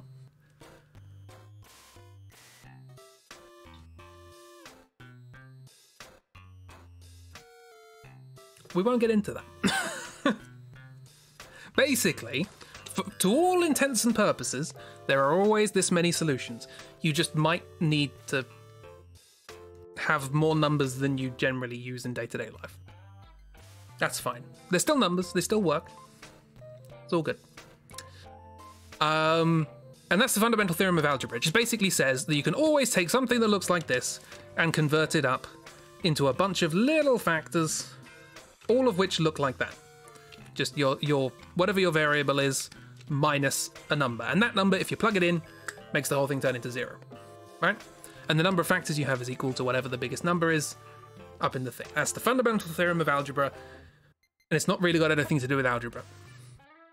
But what this means is you have a weird correspondence between these polynomials and points. Now, what do I mean by that? Well, if I had n minus 4 and n plus 5 and times n, should put times in here. I keep forgetting to put times because usually in maths you don't bother when you have brackets, but for the sake of clarity I probably should. Minus 7.4. Whatever, it's a number, it's fine. Suppose you have something like that, right?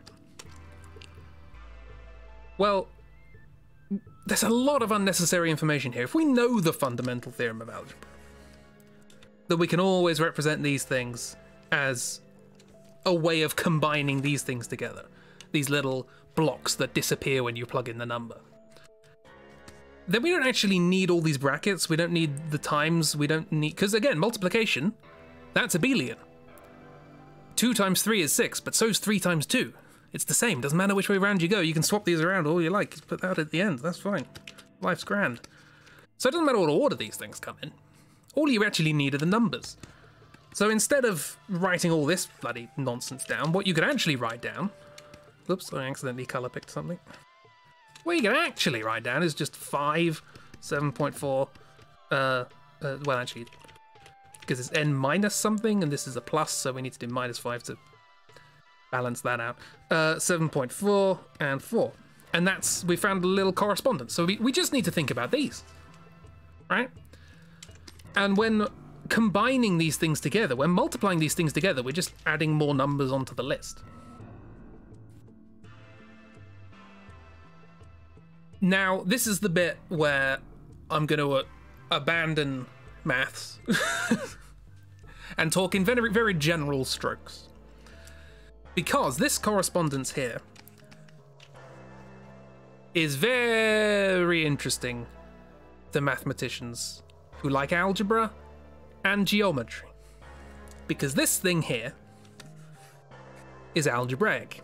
It's got all the multiples and the minuses and the pluses and the symbols and the numbers. It's an algebra thing. This thing here is a point in space. These are coordinates in space. And so the fundamental theorem of algebra gives us a correlation between something in algebra and something in geometry. And that's useful somehow.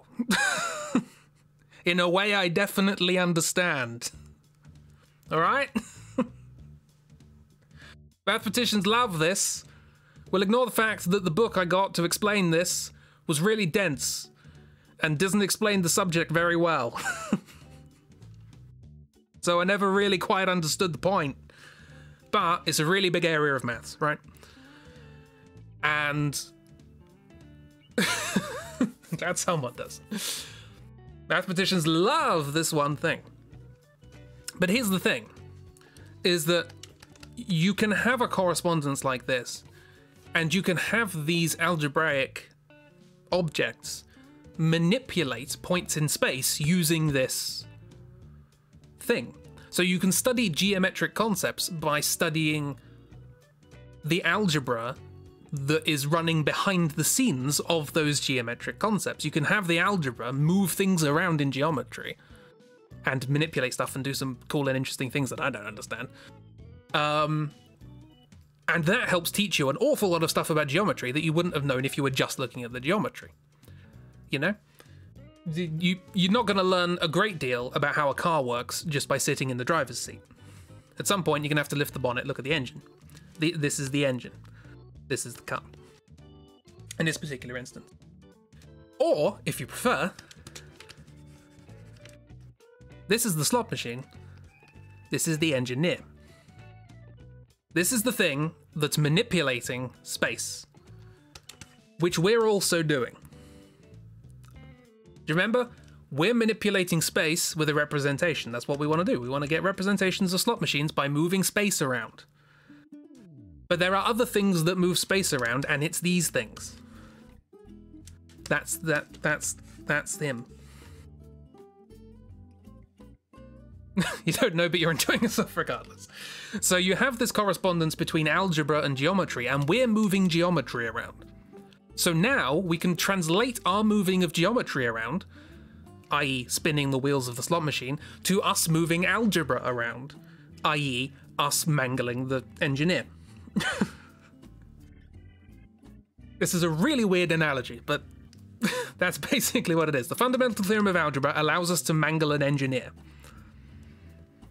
That sounds like a tongue twister, doesn't it? Right. Now, if you're an algebraic geometrist, geo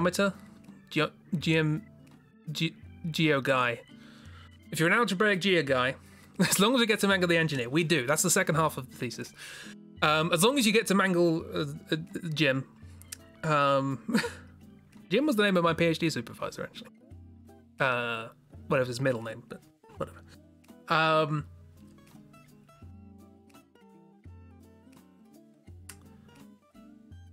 Yes, so a lot of algebraic geometrists really like this, and because groups are so useful at manipulating space, and the algebra also manipulates space, and you can study the way that those two things interact, it's all really, really important. But it's all very, very complicated. Wouldn't it be nice if there was a simpler way to study these things, because there's so many things going on? Oh my god. It's almost like we got into this problem ourselves. So wouldn't it be nicer if instead of looking at every single possible combination of this minus squiggle and this minus kablamo and this minus golf ball, instead of examining all of those things, because a lot of them are going to be basically the same, right? Wouldn't it be nice if we could just get rid of all the ones that are basically the same, or all the ones where nothing happens, and just focus on the ones that are important? That's where invariant theory comes in. All an invariant theory is... An invariant theory? All an invariant is... Let's extend my analogy slightly.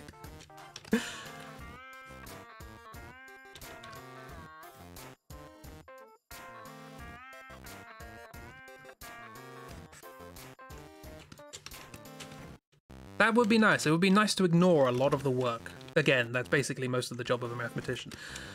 All invariant theory is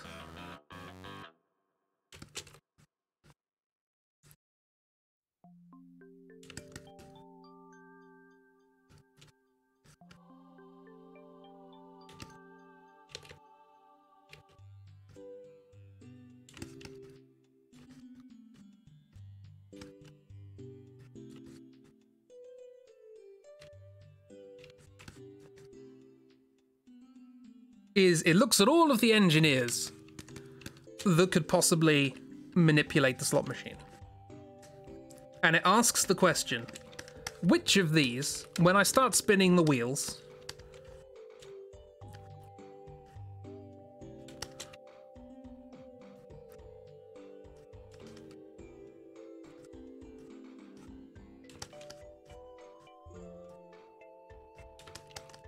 are not gonna get caught up in the mechanism?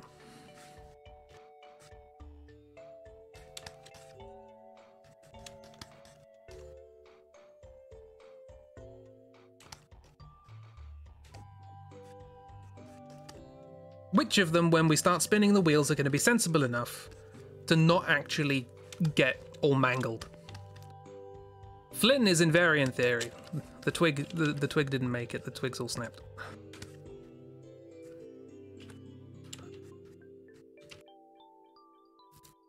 Flynn will be okay. Flynn would be fine if he got mangled. He would just go... Be a massage. Flynn, upon the action of spinning the wheels, remains invariant. They are not varied by the fact that we are spinning wheels. They are an engineer, something that can manipulate the wheels, that when we manipulate the wheels, isn't affected. And it's the study of those things that allows for a much easier study of everything that is affected. Because if you know everything that isn't affected, well, if you multiply something that is affected by something that isn't, you're going to get a new one which is affected in basically exactly the same way as the first one. Because you've just attached something to... You just basically put the team together of Jim and Flynn, and, well, Jim's going to get mangled and Flynn isn't, so that didn't really affect Jim, really? Jim's still getting mangled? The fact that they're together didn't really help? Know what I mean? So if you can identify all the ones that aren't affected, then you can help identify all the ones that are, and basically say, well, all of the ones, if we just add stuff that isn't affected, that gives us a whole bunch of other things that we don't have to think about anymore because we've done the simple case. So yeah, algebraic geometers, geometrists, Jimmeries are interested in trying to find these things that aren't affected. The invariants. And now I've explained the title of my thesis. Modular representations and invariants of elementary abelian p-groups. Ways of making slot machines with portals and the engineers that don't get mangled up in them. That is basically what my thesis title means. I'm really glad I came up with the engineer analogy, because that tops it off. That is the title. Now rewrite it only using these analogies. Oh god. So let me do a very quick run through of whatever the hell the rest of this is saying.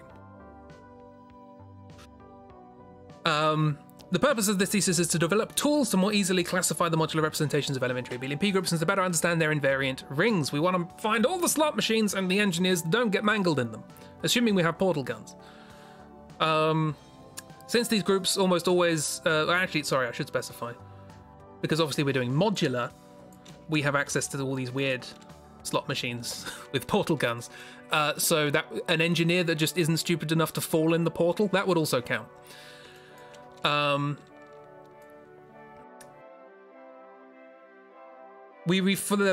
these groups always have wild representation type, there's too many of them.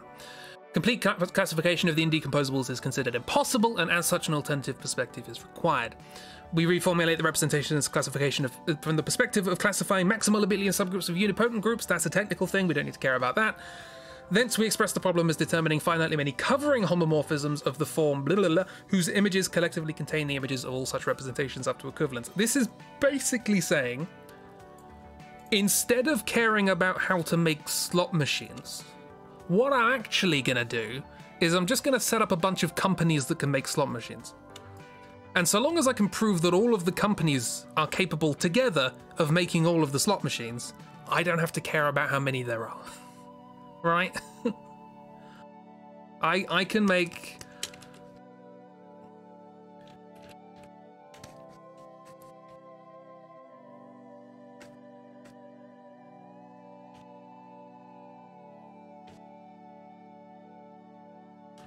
I can make, you know, Slotto Incorporated and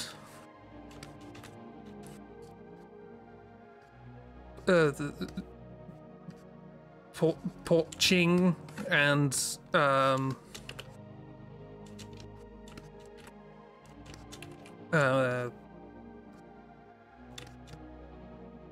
Spinky. And so long as they can make the portals, and I can prove that they can make the portals, all of them, I don't have to worry about what the portals actually are. And that is essentially the first half of my thesis, is making all of the companies that can build the portals for me, because I'm too lazy. I feel like Spinky is... I bet Spinky is in the Urban Dictionary somewhere. I don't really want to know what it means. Good for me. Now that... yeah, here we go. Yes, then we stress the problem as determining finitely many covering homomorphisms. They are the companies. I invented the companies. I'm very proud of having invented the companies. That's the thing in this thesis I'm actually really proud of. Whose images collectively contain all the images of such representations up to equivalence. They can make all the slot machines for us, don't worry about it. To aid in this, we attach a combinatorial equivalence invariant object to modular p-group representations, thereby allowing us to segment the problem and more easily distinguish between inequivalent families. We are licensing these companies to be able to make portals a particular way. We're saying, yeah, you can make, we're going to give you... We're going to give this company the blue portals, and this company the blue portals, and we'll give this company orange portals. And we'll give this company orange portals, and we'll give this company the ability to just spin wheels. And this company the ability to just spin wheels. And together they can work it out amongst themselves. And these are basically my invariant equivalents. In fact, they're actually quite nice. I'm going to show you some of them. It's these things, these little... Let me find some nice examples. Here you go, here's some of them. Little boxes with numbers in them. I call them sockle tabloids. Because they're tabloids and they're to do with the sockle. Spinky, adjective deciding something that's great. Oh, that's spinky. To be under the influence of an illicit substance, i.e. alcohol, cocaine, etc. But yeah, and I did a lot of stuff with these things. Lots of weird shapes going on. And these are basically the licenses that I'm giving out to the companies so that, hey, you can make slot machines with this serial number here. You can make slot machines with this serial number. And sometimes a company gets to make multiple, and that's nice. So this is a company. It looks like a grid of numbers, but it's a company. Well, actually, no, that's not the company. What's the company?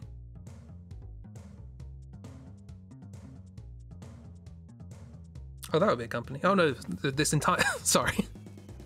I've been saying, oh yeah, I'll make a company that can have all these things. I've just remembered this chapter is all about the slot machines that can't exist. So no one's making these ones. That's a company. That's a lot of calculation. This took a very long time. Show me the pretty pictures. Get to the atlas. I made atlases. I've just remembered I made atlases.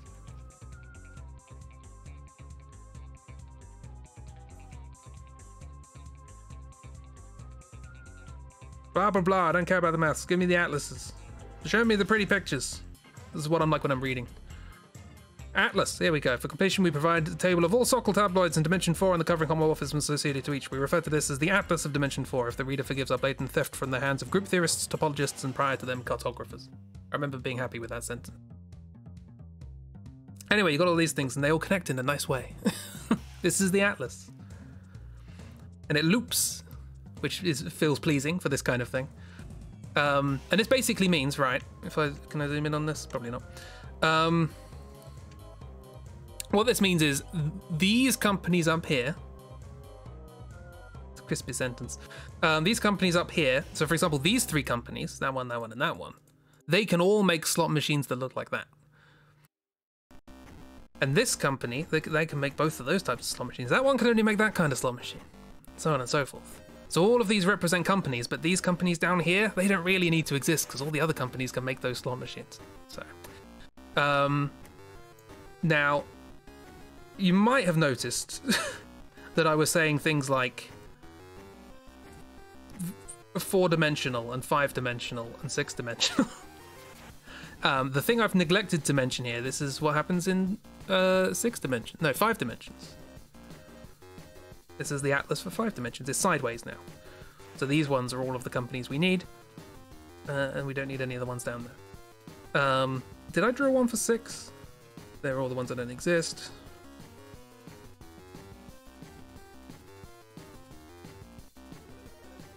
Oh yeah, all of the 6-dimensional tableaus without trivial free summands with variable representations are given here. Whilst it becomes tradition to provide an atlas, we take the liberty of omitting it here for brevity. We trust the reader understands that the more taxing work is complete. Compiling an atlas of all 57 covering homomorphisms is hereafter a matter of going through each tabloid and applying the appropriate results, because I can't be asked. It's big. There's 57 of the companies that you need. Anyway, point being, my work, I mentioned in the abstract, there was, Chibi pointed out that there's a reference in the abstract. Here, reference 11. Let's go and see what that is. It is H.E.A. Campbell, R.J. Schenk, and D.L. Waylau, rings of invariance for modular representations of elementary abelian p-groups. That sounds familiar. They classified all of the weird slot machines that you can make with a portal gun in 3 dimensions. You would think, if my analogy is literal, that they should stop there. My job, however, during my first year of uni, or at least the thing that my supervisor wanted me to work towards, turns out I just did it, because I thought he wanted me to do it, was classifying all of them in dimensions 4, 5, and 6. So I classified all 4, 5, and 6-dimensional slot machines with portals, which sounds weird, because it is. So... But again, this is all analogy, so I'm not literally thinking about that. But yeah, let's go back to the thing. Blah, blah, blah. We're just running through stuff at this point. We don't need to care. I've given you all the information that's vaguely, tangentially useful. We're now just in nitty-gritty detail. So we attach a combinatorial equivalence object. That is the license that we're giving the company. Using these tools, we build upon the previous work so that we can make 4, 5, and 6-dimensional slot machines. That's what these little numbers down here mean. GL4, that is all 4x4 grids of numbers. GL5 is all 5x5 grids of numbers. GL6 is all 6x6 grids of numbers. Well, all of the ones that represent a transformation of space. Because that's what we want. We want to transform space. We want to spin those wheels, you know? Or, in this particular case, we want to push the wheel up or down, or sideways, or diagonally. We want to do something with wheels. That's the point. In doing so, we also provide covering homomorphisms for select families of arbitrary dimension. We find ourselves the licenses and the companies. We use this to provide an explicit construction for the Selov P subgroups of the finite orthogonal groups. That's something I did accidentally. Right. This is an important thing in group theory. Turns out I managed to make a way of constructing these things by accident while I was doing other stuff. So I thought, well, I'll chuck that in there. People like these things. People like this stuff, and I can accidentally help. So I might as well. Thereafter, we focus to invariant rings. We want to talk about engineers now. Given a company making slot machines, we can look at the raw materials that they're using, and using just the raw materials, we can tell you something about the engineers who need to fix the machine, and whether or not they're going to get stuck in it. You know, if you use fly paper on the wheels, probably they're going to get stuck more, you know? Whereas if you just lubricate everything, you should be fine. Using this, we can provide an explicit, alternate explicit construction for the invariant rings implicitly generated in 8. Someone else did this job before us, but it turns out we did it better. That's not fair. We did it explicitly. They said, well, if you follow this process, you can make the thing you want. And I went, no, here's the thing you want. It's there. You don't have to do any work. I've done it. And then we do some more stuff involving working out who's going to get jammed in the machine and who isn't. And Cohen Macaulay. So here's the thing, right? I did so much, so many things. Hang on, let me go back. Let me go to the second half of this thesis and show you the kind of crap I did. All this algebra. Just so much algebra. These are all the engineers. Where's the big thing? There was a big thing that's pretty early on, I think. I had like really big matrices where the entries themselves were pieces of algebra.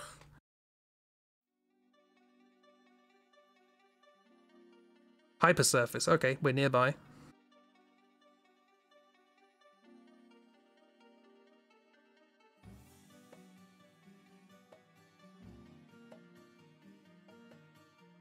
Stuff like this. Determinants of huge matrices. Yeah, stuff like this. Look at that. Oh, calculating with those things by hand is fun. Because there ain't no computer designed to do that. This is new. Oh dear. I had so many pieces of paper just floating around. I didn't label them as much as I should. Also, I had an appendix for all of the things that were too unsightly to include in the main thing. I was just like, okay, it was good to put all the horrible calculations at the end. So we don't have to worry about it. Stuff like this. Oh, look at that. Oh, these are elements in a matrix. Oh, dear. And look, the square roots are negative numbers. I mentioned we're going to need those.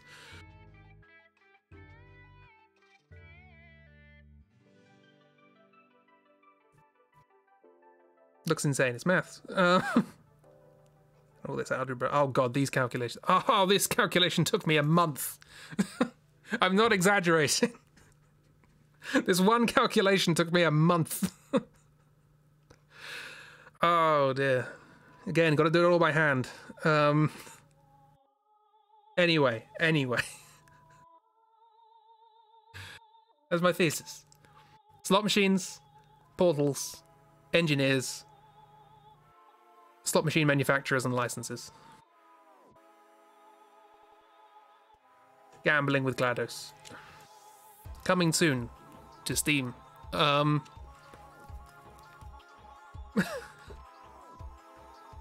a lot of work. There's so much work involved in doing maths. Particularly if it's new maths. Because again, computers, very good at doing maths. But you have to make them do it. They don't just do it automatically. More next week. No. I've explained all that is worth explaining. Actually, no, I should probably explain. The one thing I should say, those little pictures that I was showing you, those little grids of numbers, these little things here, with the atlas and all that. Show me an atlas. Yeah, these things, right? I invented these. When I published my thesis, and again, this was an accidental thing, right? Not making these, because making these took a year. But I had the information that was required to make these licenses, as it were. And I just had it all there. I had the bloody encyclopedia worth of information that was like, okay, these are the things I have to manipulate, and they're awful to deal with. And then, like a year of using them later, I realized, oh, hang on, actually, you could make this little badge of numbers and boxes, and that just has everything in it somehow. And it just worked, and I was very, very proud of it. And that was the thing I was most proud of, because it turns out, I've been talking about slot machines, right? I've been talking about elementary abelian P groups. However, the slot machine thing, sorry, the badge, Sokal tabloids as they're called, here we are. This was the thing that my PhD supervisor told me to call a theorem. I called it a proposition. He went, no, call it a theorem. Says, if you have an FP module and P here is a modular P group representation, then it has a doubly conforming basis. That means it has one of those licenses. But here's the thing. Nothing here says slot machine. I was talking, well, obviously it doesn't say slot machine, but it doesn't say the mathematical equivalent of slot machine. I'm talking about elementary abelian P groups, slot machines. This talks about any P group. Any group where the number of elements is divisible by the power of the prime. And there are so many more of those than there are slot machines. So many that my chat decided to just reconnect there. Also, my bot disconnected. How dare. Everyone's getting bored. But yeah, I just sort of proved that I could make licenses to build slot machines. And I didn't really think that when I made those licenses, I could also make things that weren't slot machines. Turns out, once you've got the machinery to make a slot machine, you can make a lot of other things as well. And so I came up with this theorem, and I was like, okay, I'll call it a theorem, I guess. And it was only after I did a talk to my department about this that people came up to me in different areas going, do these work on any P group? And I'm like, yeah, I suppose. The proof doesn't specify. The proof only uses the fact that it's a P group, so I guess so. Turns out that's really important. Turns out that's really good, being able to build more than slot machines. Turns out Aperture Science can do more than slot machines. At that point, I became... What was the name? What was the guy who was in charge of Portal at Aperture? When life gives you lemons! No. What was the name? Never wanted to more about maths so you can understand this. Mr. Aperture. Andrew Ryan. Yes, exactly.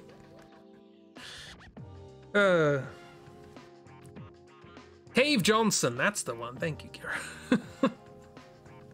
Yeah, I became Cave Johnson at that point. I realized the power I had. And I was like, oh, that's the main thing in my thesis. And so this is the main thing in my thesis. I made licenses. I was trying to just make slot machines, and I accidentally set up a licensing system to make basically any machine. Any gambling machine. I became the gambling king of maths. The queen, the best potato. She is potate. Might also be a secretary. But yes. So that's what I was most proud of in this thesis, is that I made my licenses, and it turns out those licenses are really good. Way better than I thought they were. I was happy with them because I could write down little pictures with numbers in them. And that was much better than having to write down 5 sentences for every single time I wanted to use one. All hail the gambling king of maths. Which is funny because I know bugger all about probability. So yeah, I wanted to show that off because that's the thing I'm most proud of. Those little atlases, all those things, turns out they're really useful. Not just for slot machines. Also, I've just doxed my middle name. Well, my middle initial. Guess what my middle name is? That's right. Mushy peas. No.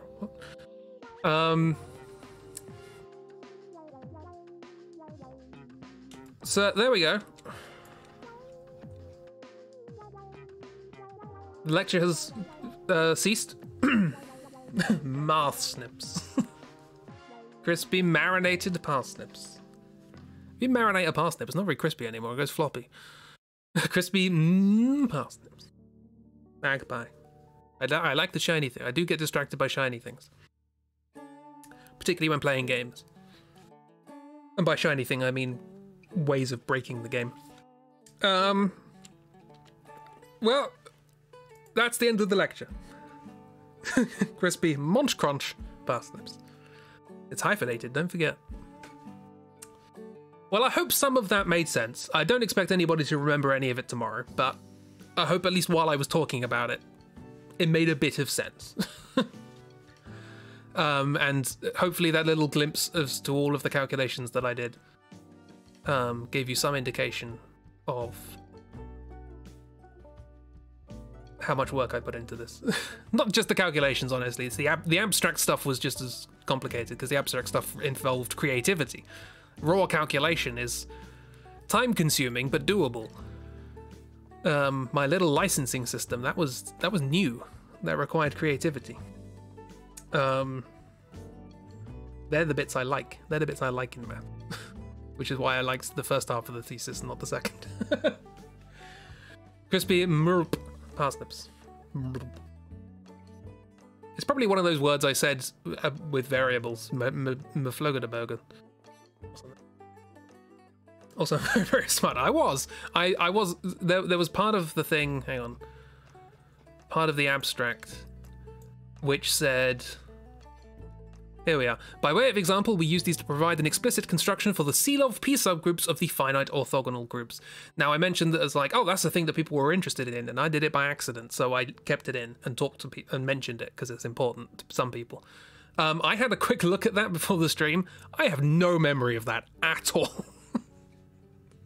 I don't remember doing that in the slightest. I don't know what a Selov P subgroup is anymore. I remember it was pronounced Selov. That's as much. Much as it's not silo. I mean, that's very interesting. If you draw pictures of people getting sucked into slot machines, you can make it interesting. Should be very proud. Yeah, at some point I should probably actually get this like printed and bound. Like I have the original corrected version with all of the red lines and stuff like that, but I should probably get like a nice copy of it. Because it was, 4.5 years of my life. 3.5. Yeah, 3.5. Get it printed and bound with a picture of a chimkin on top. Yeah. Just a little chicken on the spine. Only we will know what that means. Yeah. Well, that's the last time we're going to talk about that. Oh yeah, I forgot. Just before the stream started, I found out there was like one of those Wordle-esque games that came out as like, oh, you can do one of these a day, one of these little things a day. And it's something to do with there are 6 things and you have guesses, but it's like, it's guess the game. And it just shows you like screenshots from games, and in 6 screenshots you have to guess what game it is. It's kind of interesting. I had that as a backup. If this was a disaster, I was like, we'll play that. It's kind of fun. Also, don't Wordle. I found that's really hard. Don't Wordle is like you've got to type in 6 guesses for the word, but you have to follow the Wordle rules. So if you know a letter's in it, you have to use that letter. And all that sort of stuff. And you have to, in 6 guesses, not get Wordle. And it's really hard. I recommend that one. If you're used to Wordle, try that. Jeez. You have a problem when it comes to Wordle. Is it that you like it? If so, that's not a problem. This was good. I'm glad. Oh, this is also the thing that I forgot. Hang on. I was trying to do this at the end of the last stream, but it didn't work because I was bad. Let's see if it works now. Oh, it doesn't work. Still doesn't work. Why do things not work? Oh, hang on, that's a Twitch. That's a Twitch thing. That's why it doesn't work.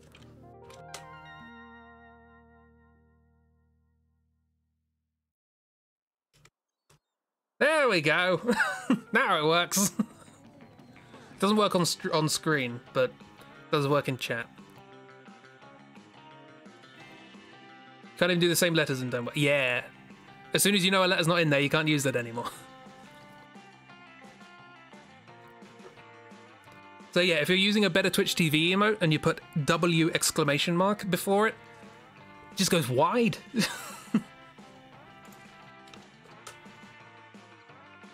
Found this out recently and I forgot about it. I forgot what it was. I was going to try and do it at the end of last stream. But...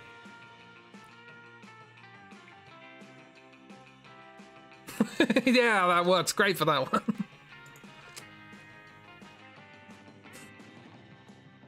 There are a couple of other ones as well, apparently. I just looked this up beforehand. There's vertical and horizontal flipping with V and H.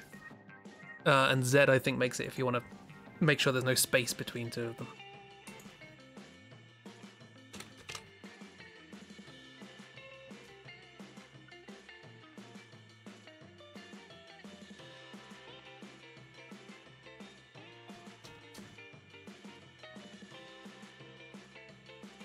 Kiki's a bat. So yeah, I thought I'd share that. Seems kind of fun. If you don't have better Twitch TV, yeah, bongos on the ceiling.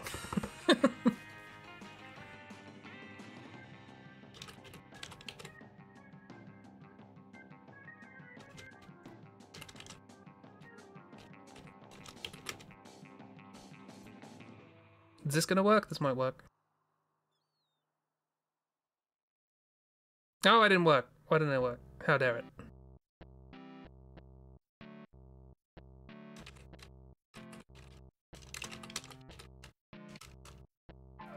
Okay, that worked.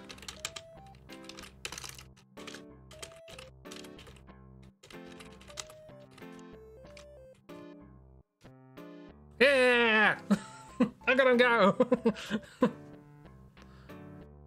Oh. Oh, that didn't work.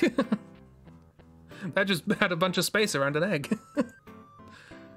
Oh, it did become larger, didn't it? Yeah. Weird. Trying to do Wordle, what on earth is going on? If you have better Twitch TV, so you have access to all the little emotes that we've got. We've never explained this to Bear. In case you didn't already know, Bear, there's an extension you can get for a browser. If you're on mobile, I don't think this works. But there's an extension you can get for your browser called Better Twitch TV. It's free. You can just install it and you just get a bunch of weird emotes that we can upload. I upload whatever I want to mine. I have like 15 more slots available to add more. But yeah, if you're wondering why we keep typing weird things, we're typing emotes, custom ones. Unless you already have it, in which case, it's fine. But to ask if it was available for mobile. It might be, I don't know, but I don't use mobile, so. The last I heard, it was not available. But, yeah! Ah, the symmetry is pleasing. I see a vase. Miss can teach you another time. Miss, spread the knowledge. I talked about my thesis. Everyone else, spread knowledge. What's it called? Better Twitch TV or Better TTV. Hang on, let me get the website.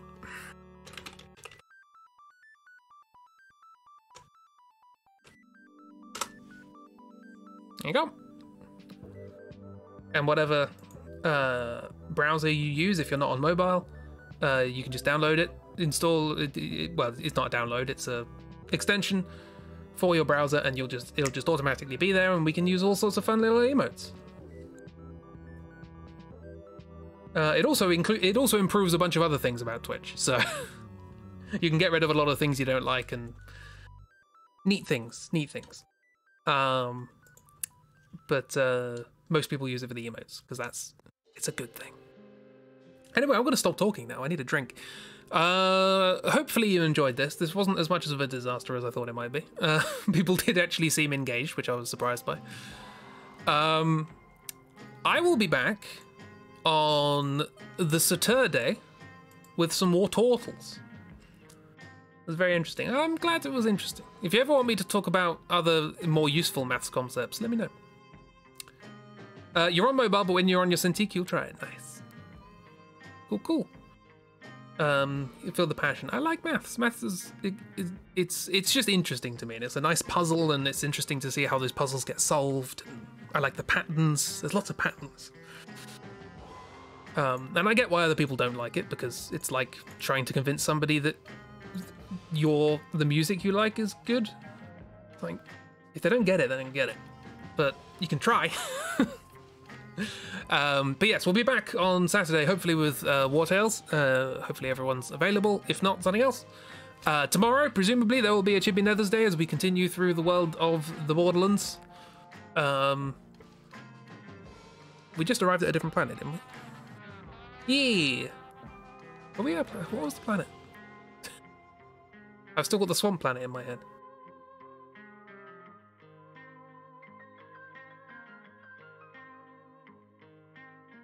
Nope, it's gone. Brain shut down.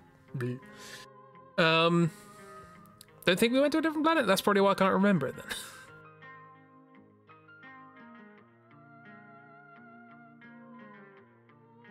I don't know. Anyway, we'll find out, won't we? We'll find out tomorrow on the Chibi Nethers Day stream. And then Saturday's War Turtles, Sunday is Doodles with Friends, Tuesday's more hidden, and Wednesday is doodling, not maths. We defeated the evil sister. That's why I thought it was the end. We're gonna fight the oh yes, we stopped just before the Vault Monster because it's a long fight. I remember. Yes. Cool. Look forward to that. So yes. First half of the stream's going to be you being really annoyed over the fight. That's yeah, everyone look forward to that. It's going to be fun. I'm going to leave now. I'm going to turn off the Louis Zhong music and instead play something else to play us out. I don't really have anything mathsy. So what I'm going to do is I'm going to play a piece of music that basically sums up my attitude to maths. Have a good time, everybody. Thanks for being here. Look after yourselves. Go get more tea. Or sleep. Both work. Have a good week. Goodbye, everybody. Bye. Bye.